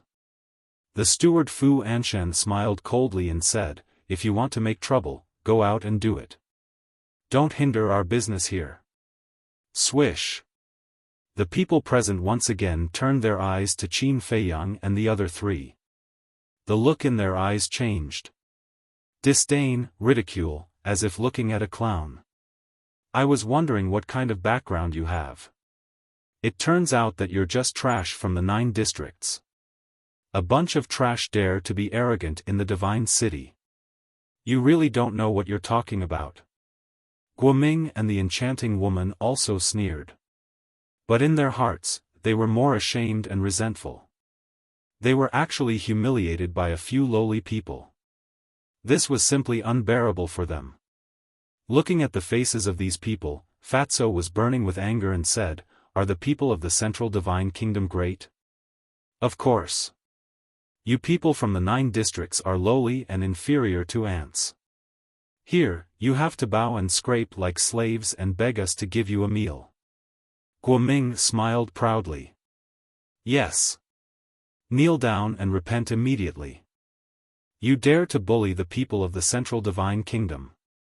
Regardless of right or wrong, you can't be forgiven. The surrounding people roared with righteous indignation. My bad temper, whether it's the Central Divine Kingdom or the 9 districts, they are all part of the Forgotten Continent. You people of the Central Divine Kingdom, what right do you have to look down on the people of the 9 districts? What right do you have to discriminate against others? Moreover, people come out of their mother's womb. Could it be that the people of the Central Divine Kingdom are all born of pigs? Are you born superior to others? Fatso was so angry that smoke was coming out of his head. These people's discrimination was simply too much. You're the one born of pigs. Everyone, did you hear that? How did he scold us? Can you tolerate it? Anyway, I can't tolerate it. This kind of trash should be cut into pieces. Guoming roared, fanning the flames and bewitching the people. Yes, kill them. Damn lowly people, how dare they scold us? I can't tolerate it. The crowd roared with ferocious expressions. They couldn't wait to pull out the tendons and skin Qin Feiyang and the other 3. Swoosh. Seeing that the situation was not good, Yan Wei stepped in front of Qin Feiyang and looked at Qin Feiyang vigilantly. Fatso and Mu Qing also moved closer to Qin Feiyang, their faces rather gloomy. Even if you're a battle saint, I'm afraid you can't protect them today. Guoming smiled disdainfully and gave the high priest of the Scorpio tribe a look. Immediately, the high priest took a step forward, and a terrifying pressure surged towards the 4 of them. At the same time, the steward's eyes flashed and he also took a step forward, blocking Qin Feiyang and the other 3. Originally, this old man didn't want to care about your previous rudeness. But I didn't expect you to be so arrogant and scold the people of the Central Divine Kingdom. This old man will definitely not tolerate this. Today, this old man will teach you a good lesson on behalf of your parents. The steward smiled coldly and a terrifying pressure rushed out of his body, pouncing toward Qin Feiyang and the other 3. Damn! If this young master doesn't get angry, do you think this young master is a sick cat? You just wait for this young master. Mu Qing was furious and took out the image crystal. What do you want to do? Qin Feiyang frowned. Mu Qing said, of course I'll call someone to destroy them. No, this young master will raze this divine city to the ground today. Huh, did you hear that? He actually said that he wants to raze our divine city to the ground? Huh, he dares to say such words. He must be stupid. The crowd around him laughed wantonly. Stupid? Huh, you bunch of dregs, you simply don't know the immensity of heaven and earth. Mu Qing laughed wildly. The battle chi in his palm gushed out and poured into the image crystal. You can't do this. Qin Feiyang snatched the image crystal from him. What is this? You can still tolerate it? Mu Qing frowned. I don't care if you can tolerate it or not, but don't ruin my plan. Qin Feiyang secretly said, his tone was rather cold. His biggest goal in coming to the Central Divine Kingdom this time was the 5-colored crystal. If they really made a scene, it would definitely involve a lot of problems. At that time, there might not be a chance. Mu Qing said, then do you have a way to shut them up? It's very simple to shut them up. Don't forget, we still have a trump card in our hands. Qin Feiyang smiled faintly. With a wave of his hand, a pure gold token appeared. Seeing the token, Mu Qing and the other 2's eyes lit up. Before you act, it's best to see clearly what this is. Qin Feiyang grabbed the token and raised it high. The pure gold token emitted a dazzling light and was extremely eye-catching.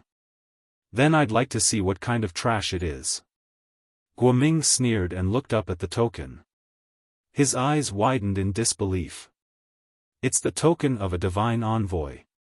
The high priest and steward Fu Anshan also widened their eyes in shock. It's a divine envoy token. Oh my god, are you dreaming? Look, there's a name on it. So it's Lord Lu Xingfeng. What's their relationship with Lord Lu Xingfeng? The crowd was also in disbelief. Qin Feiyang looked at everyone's expression and smiled to Mu Qing. I didn't expect your second grandpa's identity token to be so useful. He thought that Lu Xingfeng's identity token could only intimidate Guoming. After all, Guoming was a disciple of the Pill Pagoda.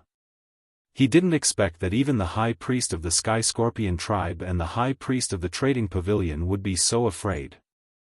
Are you kidding? A divine envoy's position in the Pill Pagoda is second only to the chief pagoda lord. Furthermore, they have the power to decide the life and death of all tribes, including the 10 supreme tribes. To put it simply, a divine envoy is the same as the Great Qin Empire's law enforcement hall. Mu Qing said. That powerful? Qin Feiyang was surprised and joked, then why didn't you think of it before? Why didn't you ask your Mu family to come? I was a little muddle-headed and forgot about it. Chapter 857. Qin Feiyang shook his head and laughed.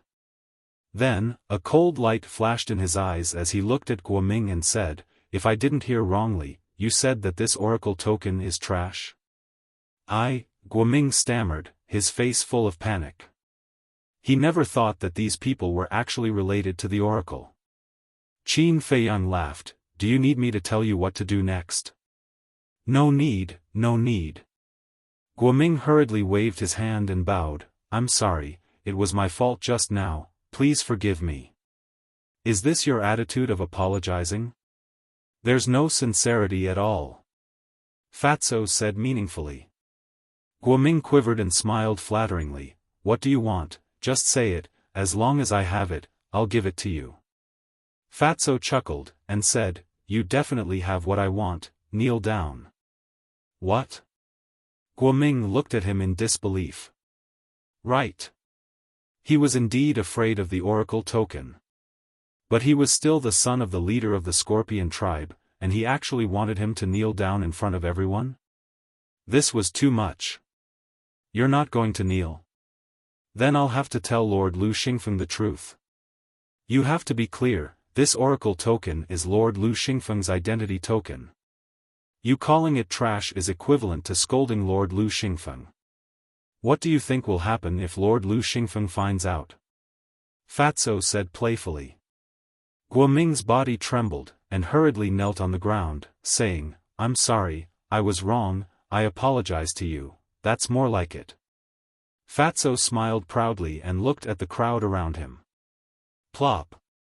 Anyone who met Fatso's gaze couldn't help but tremble and kneel down in unison. Finally. In the entire first floor of the trading pavilion, only the steward Fu Anshan and the high priest of the Scorpion tribe didn't kneel. At this moment, the place fell into a dead silence, and the atmosphere was particularly solemn. Fatso nodded in satisfaction. But suddenly, his gaze moved to the high priest and the steward. The high priest frowned. You still want us to kneel? You all have honorable statuses, and you are all warlord. How could we have the guts to do that? Fatso chuckled. The high priest and the steward looked at each other with a smile in their eyes. However, Fatso continued, but soon, you will personally come to us and kneel down. Especially you, the manager of the trading pavilion. Their gazes immediately turned gloomy. Let's go. Qin Feiyang glanced at the two of them. Without further ado, he put away the divine envoy token and left with Fatso and the others. Bastard! After the four of them left, Guoming suddenly stood up. The anger that was suppressed in his heart could not help but erupt. Haven't you embarrassed yourself enough? Quickly return to the Pill Tower. I will secretly investigate the identities of these people. The high priest secretly transmitted his voice, and a cold light flashed in the depths of his old eyes. As soon as possible. When I go back, I'll tell my father that I must think of a way to kill them. Guoming thought, his words were filled with bone-piercing killing intent. With a gloomy face, he turned around and left in large strides. "Brother Ming, wait for me."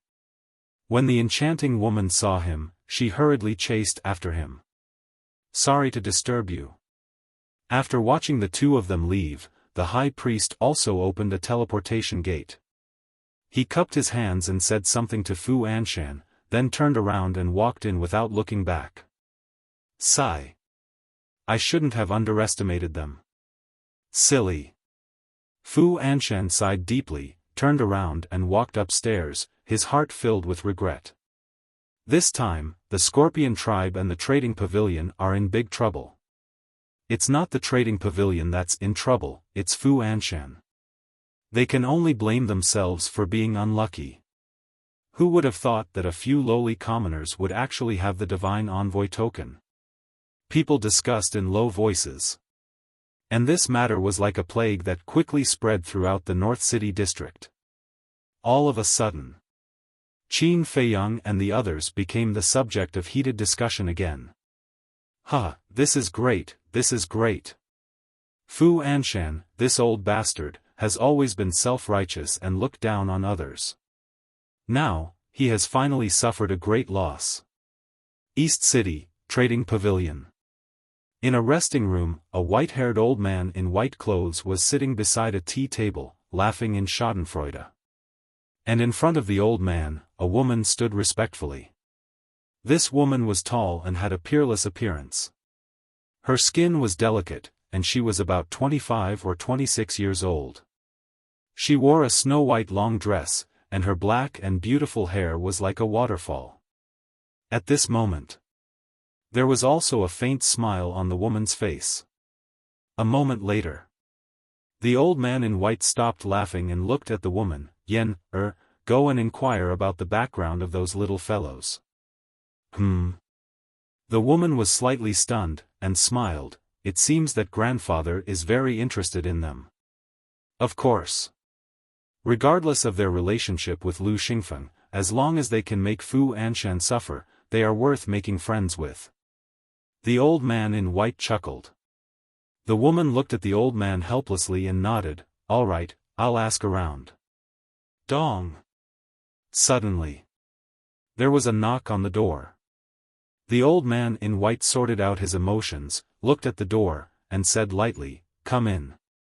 The door was pushed open, and a black-clothed guard stood at the door. He bowed and said, "Steward, Miss Yen, there is a person called Lin Fan who wishes to see you." Lin Fan? The old man in white was stunned. The woman asked, "Did he say why he is looking for my grandfather?" "No. He only said that he wants to see the steward in person." The black-clothed guard shook his head. The old man in white smiled and said, "Then bring him in." "Okay." The black-clothed guard replied and turned around to leave. Lin Fan? The woman pondered for a moment and said suspiciously, "Why haven't I heard of this name? The Central Divine Kingdom is so big, it's normal that you haven't heard of it." The old man in white smiled and acted very indifferent. A moment later, accompanied by a series of steady footsteps, the black-clothed guard brought a white-clothed youth to the door of the lounge. The white-clothed youth was about 1.75 meters tall, with a head of long black hair. His skin was slightly dark, and his appearance was ordinary. The aura he exuded was also quite ordinary. In short, he was a very ordinary person. If he was in a crowd, no one would take a second look at him. The black-clothed guard pointed at the white-clothed youth and said, "Sir, miss, it's him." The old man in white smiled and said, "Come in." The white-clothed youth walked into the lounge and cupped his hands. "Greetings, steward." Then, he glanced at the woman, and a trace of surprise flashed across his eyes. The old man in white pointed to the chair opposite the tea table and said with a smile, "Please sit." "Thank you." The white-clothed youth cupped his hands and said.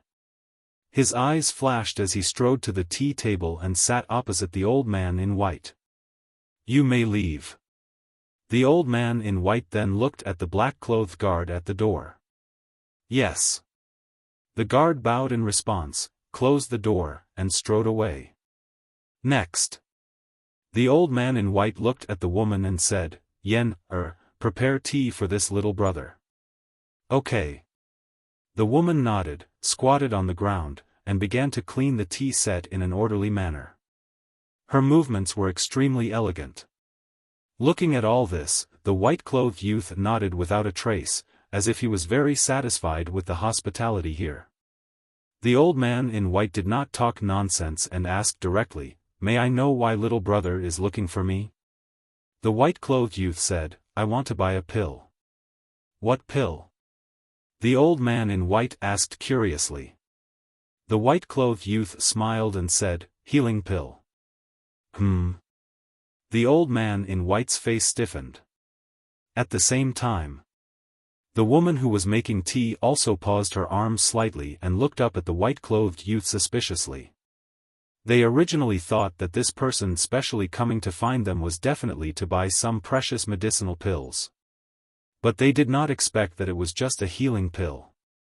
The grandfather and grandson looked at each other. The old man in white asked, Little brother, are you sure it's just a healing pill? Yes. The white-clothed youth nodded. Are you deliberately looking for trouble? The woman immediately put down the teapot and looked at the white-clothed youth unkindly. Looking for trouble? The white-clothed youth was stunned and said in confusion, Miss, I'm really here to buy a healing pill. How can you say that I'm looking for trouble? It's just a healing pill. Can't you just go to the staff directly? You even came to look for my grandfather.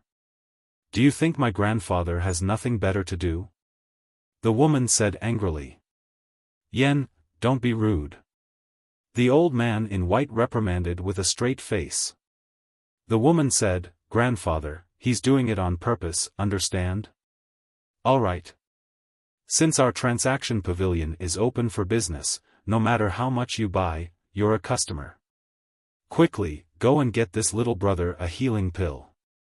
The old man in white smiled and comforted the woman before instructing. All right.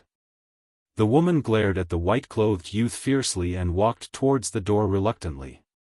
At this moment, the white-clothed youth smiled and reached out his hand. Miss, there's no need. The woman raised her eyebrows and turned to glare at the white-clothed youth. Are you playing with us? The old man in white also looked at the white-clothed youth suspiciously, but he was not angry and was as easygoing as usual. The white-clothed youth smiled faintly and stood up to look at the old man in white. He cupped his fists and said, Senior, please forgive me for offending you earlier.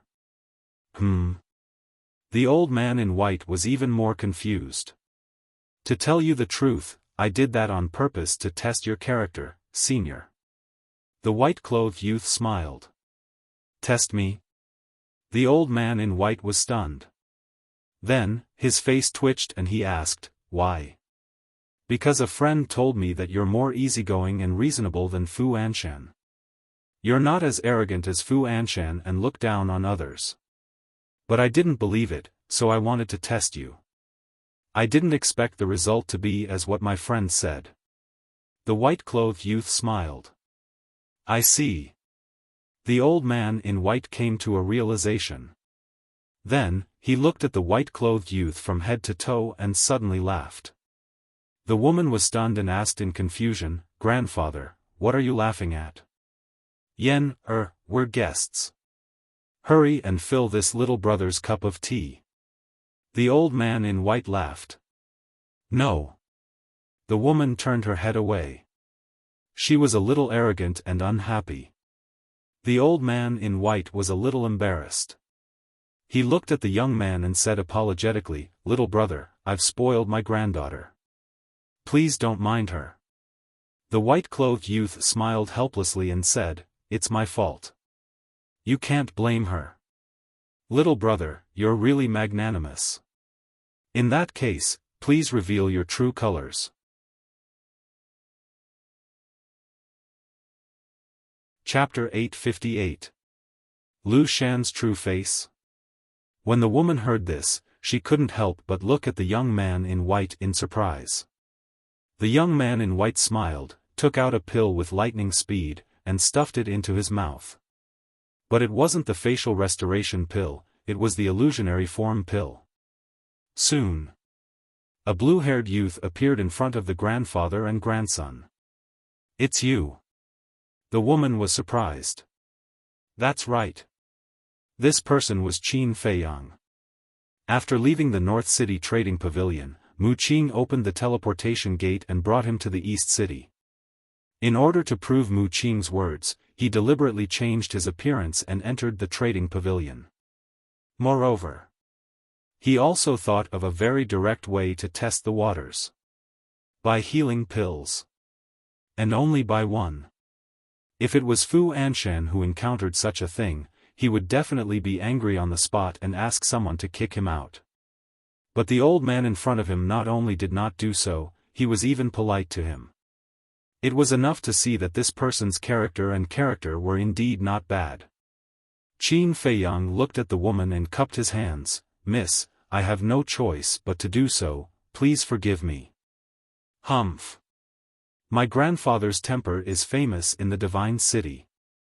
You actually have such a way to test him, this is too much." The woman snorted coldly, not buying it at all. Her face was filled with anger. This little brother has just arrived in the Divine City after all, so it's understandable for him to do this. If you continue to be like this, Grandpa will be angry." The white-haired old man said with a straight face. "Grandfather," the woman wanted to say something, but the old man in white waved his hand and said, "All right, don't say anything, quickly pour the tea." The woman stomped her feet angrily, picked up the teapot, grabbed a teacup, filled it to the brim, and placed it in front of Qin Feiyang with a bang. She stared at Qin Feiyang and gritted her teeth. Drink it to death." Qin Feiyang smiled bitterly. This woman was really barbaric. Whoever married her would definitely be unlucky for the rest of their lives. The white-haired old man also rubbed his head helplessly and laughed. "Little brother, don't mind it. It's fine." Qin Feiyang smiled faintly, picked up the teacup, and was about to drink it, but when he saw the woman's fierce expression, he instantly lost his appetite. Cough cough. He coughed dryly and put down the teacup. He looked at the white-haired old man and asked, "Senior, how should I address you?" "Li He, just call me Old Li. This is my granddaughter, Li Yan."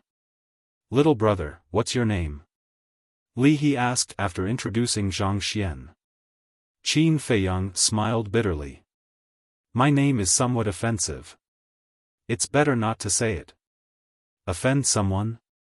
Li He's interest was immediately piqued. He smiled and said, "It's fine. Just tell me." Cough cough. "My name is Ancestor Mu." Qin Feiyang said. "Ugh." The grandfather and grandson were stunned on the spot. What were your parents thinking? They actually gave you such a name. Isn't it funny? The next moment, Li Yan laughed so hard that she rocked back and forth.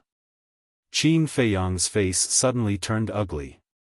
It was not because of Li Yan's teasing, but because Li Yan had mentioned his parents. Seeing this, Li He frowned. Are you getting more and more impolite?" The woman nodded resentfully, but she kept looking at Qin Feiyang, the teasing look in her eyes. "Behave yourself."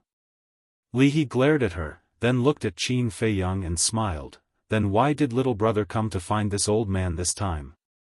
Qin Feiyang restrained himself and said, "I'll give you a good fortune." "Give me a good fortune?" Li He was completely stunned. One had to know that he was the manager of the Eastern City Trading Pavilion and controlled countless resources. Furthermore, he was a great emperor who was respected by the world. And this brat in front of him, looking at his cultivation, was an 8-star war master. Looking at his family background, although it was related to Lu Xingfeng, it didn't mean anything. However, at this moment, he actually said that he wanted to give him a good fortune? Wasn't this a joke? I'm not joking. I heard that your vice pavilion master is about to die and is about to abdicate. And you 4 stewards will be the main candidates. Qin Feiyang said. Li He said in surprise, you've just arrived in the divine city, and you actually know so much. Not simple.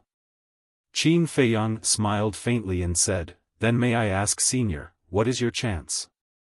Chance, Li He pondered for a moment and said, 1/10. So low? Qin Feiyang frowned.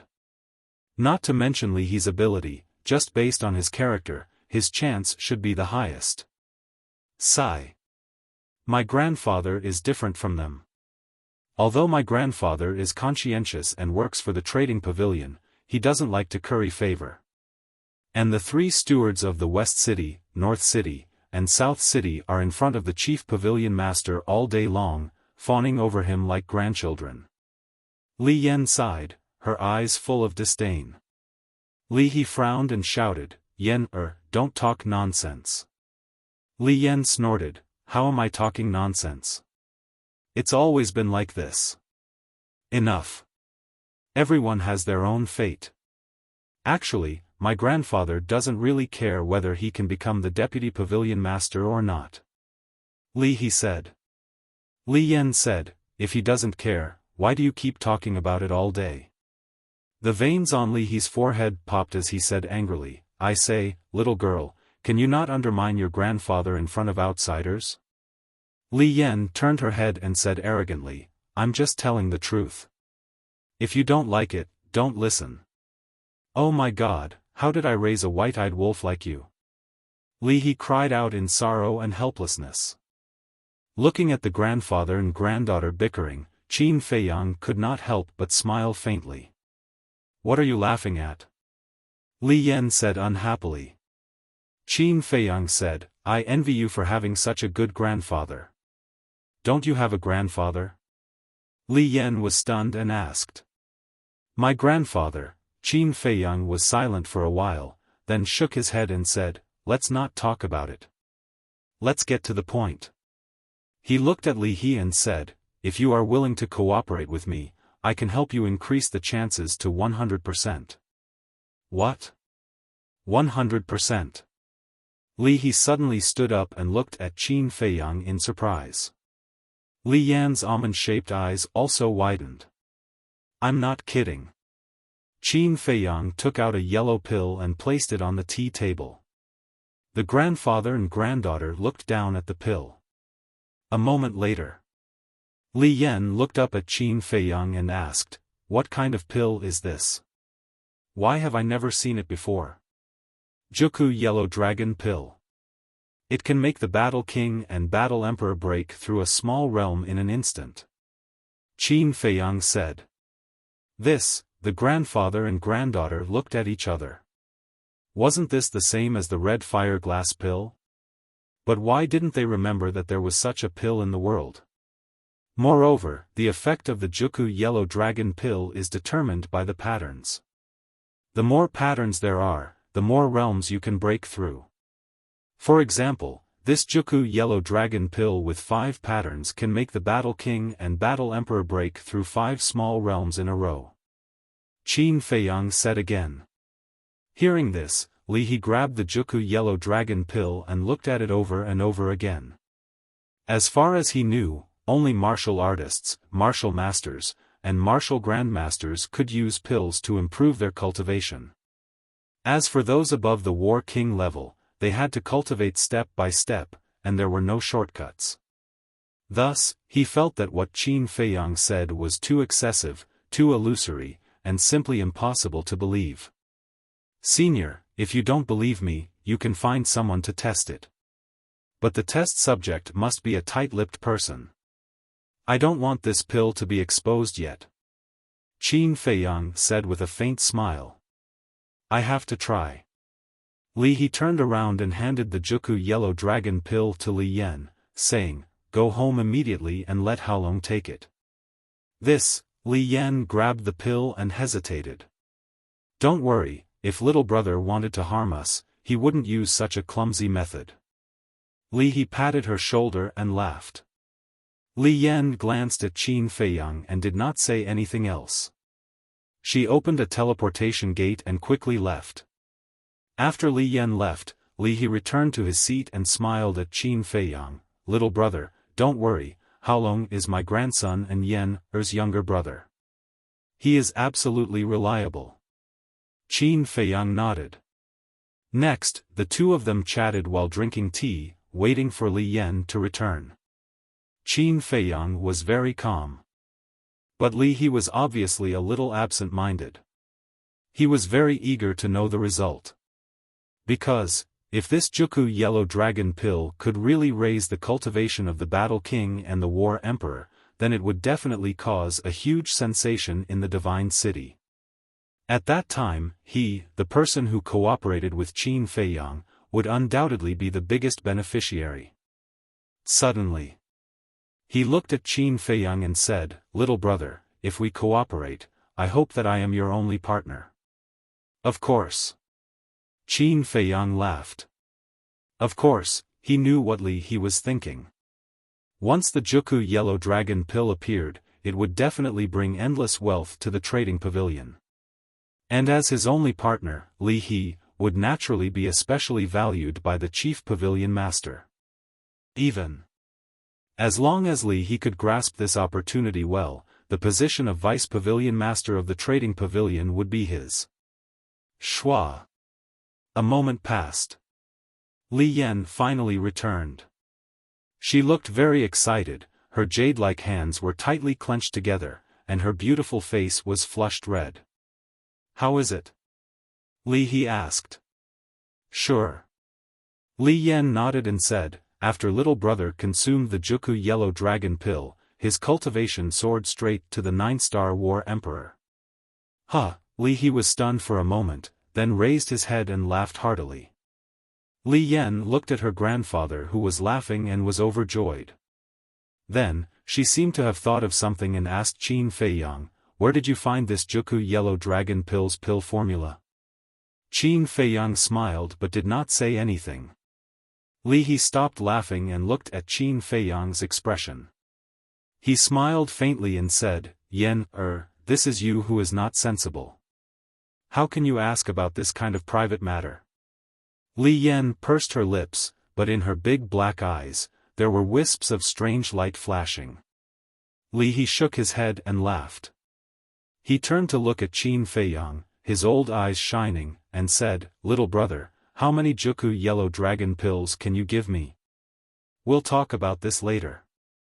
Since we are cooperating, we naturally have to benefit from each other." Qin Feiyang laughed. Li He was stunned and quickly nodded, "Yes, yes, yes, look at my head, I'm a little too excited. Tell me, what are your conditions?" "I have 3 conditions. First, I need a large amount of 10,000-year-old medicinal herbs. I will give you the list later. Second, before I agree, you can't tell anyone about the source of the Juku Yellow Dragon pill, including your chief pavilion master. Third, no matter what happens in the future, you have to promise me one thing unconditionally. As for what it is, I will tell you when the time is right." Qin Feiyang said. His main purpose of coming to the trading pavilion was actually to get the 10,000-year-old medicinal herbs. The third condition was also just in case. After all, the Central Divine Kingdom was full of experts, and his goal this time was the 5-colored crystal on the chief pavilion master, so he had to think of a way out. In case something unexpected happened, he could also find someone to help him. As for the Mu family, although they were cooperating now, as soon as he got the heavenly flames, they might immediately turn hostile. Chapter 859. He had heard of it. Li He frowned slightly and said hesitantly, "I can agree to the first 2 conditions, but the third one." Qin Feiyang obviously knew Li He's concerns and said with a smile, "Don't worry, I definitely won't let you hurt yourself or your family." "That's good." Li He nodded and said with a smile, "Actually, I originally thought that you would let me deal with Fu Anshan." "Him?" Qin Feiyang smiled faintly and said, he's just a clown. He's not worth me dealing with. The grandfather and grandson looked at each other. The manager of the North City district was just a clown in the eyes of this person? Li He asked with a smile, little brother, your identity shouldn't be simple, right? If Qin Feiyang was really just someone from the 9 districts, he definitely wouldn't say such words. Because there were 2 things that people who dared to say such words must have. First, they must have seen the world. Second, they must have confidence. And as a young man who wasn't very strong, his confidence undoubtedly came from his family background. Therefore, Li He concluded that Qin Feiyang must have a huge force behind him. However, Qin Feiyang only smiled and didn't answer. Li He didn't ask any more and said with a smile, since the conditions have been agreed, how about the Juku Yellow Dragon Pill? There was a trace of excitement and nervousness in his tone. Qin Feiyang shook his head and smiled, took out a Juku Yellow Dragon Pill and handed it to Li He. Li He quickly grabbed it and looked at it as if he had found a treasure. He asked, do you have more? Old senior, don't be greedy. Of course, I definitely have more than 1 or 2 on me, but there's a saying that the rarer something is, the more valuable it is. Qin Feiyang said with a smile. Yes, yes, yes. Li He nodded repeatedly. I plan to only auction 1 pill a month.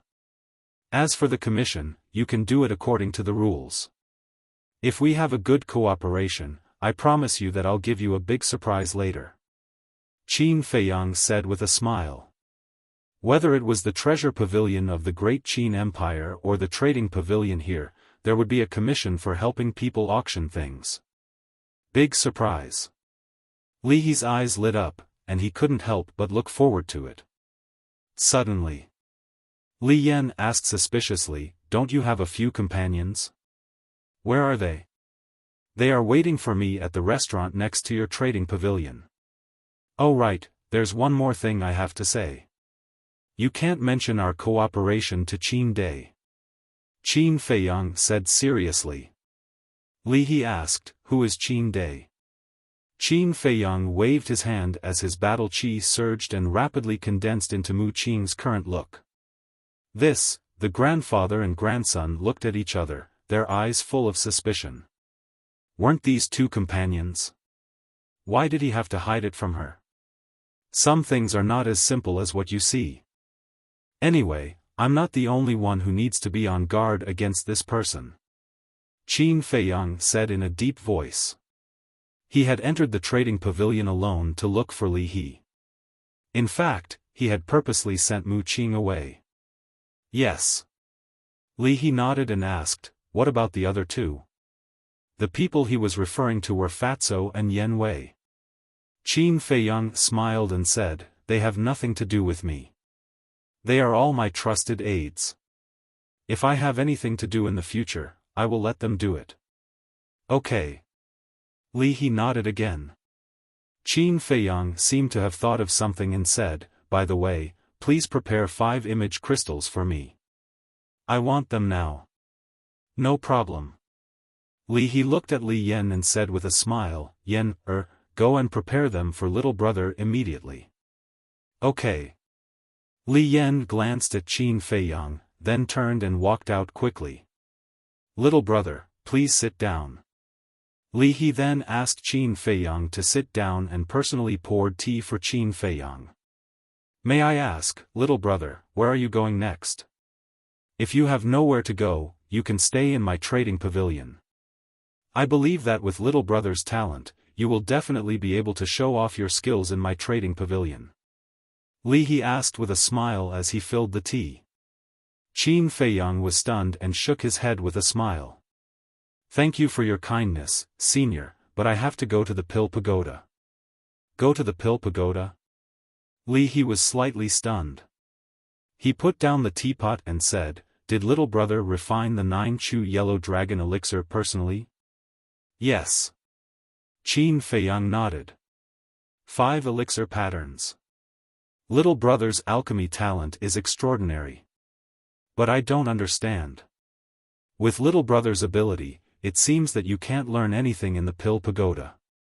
Is it for the elixir recipe? If it is really for the elixir recipe, my trading pavilion can also provide it. And it will be provided free of charge. Li He said. Qin Feiyang was stunned. This condition was extremely tempting. Because elixir recipes were very important to alchemists. There were even some people who risked their lives for a single pill formula, not hesitating to give up their lives. So, if it were other alchemists, they would definitely be tempted by Li He's condition. But for Qin Feiyang, it was of no value. Because he didn't need all the elixir recipes recorded in the alchemy scripture. Of course, he couldn't directly say that he didn't like their elixir recipes. He tactfully refused, I'm really sorry. Senior, I can only accept your kindness. You little brat. Li He shook his head and smiled helplessly. Well, to each his own. I won't force you. Creak. At this time, the door opened. Li Yan grabbed a Qianquan bag and walked in quickly.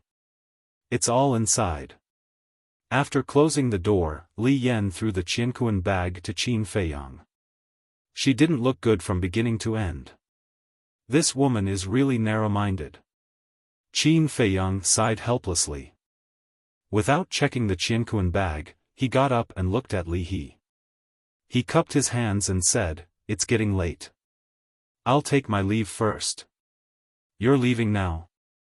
Li He was stunned and hurriedly said, I still want to have a few drinks with little brother. Qin Feiyang smiled and said, There will be plenty of time in the future. There will be opportunities in the future. Well, then I won't see you off. Li He nodded and smiled, but his smile was a little bitter. Although he wasn't a big shot in the Central Divine Kingdom, with his identity as the manager of the trading pavilion, there were definitely many people who wanted to invite him to dinner and drink. There was even a long line. However, he didn't expect that he would be rejected when he took the initiative to invite him. This little guy really couldn't be treated with ordinary eyes. After Qin Feiyang left, Li He let out a long breath, looked at Li Yan, and asked with a smile, Yan, what do you think of this person? He's very mysterious, very rude, and very cunning. Li Yan snorted coldly. Grandpa doesn't know what to say about you. Grandpa admits that at first he was indeed very rude, but later you saw that he was very polite. But there's one thing you're right about. He is indeed a cunning little fox. There are many geniuses in the Divine City, but this man is the only one I can't see through. I can even predict that in the near future, his reputation and prestige will directly affect the situation of the Central Divine Kingdom. Li He's eyes flashed. Affect the situation of the Central Divine Kingdom? Grandpa, are you exaggerating? Just by him? Li Yan said disdainfully. Yes, just by him. Li He nodded. Li Yan's eyes were full of surprise. This was the first time she saw her grandpa praise someone so much. She asked, Then where is he going now? The Pill Pagoda.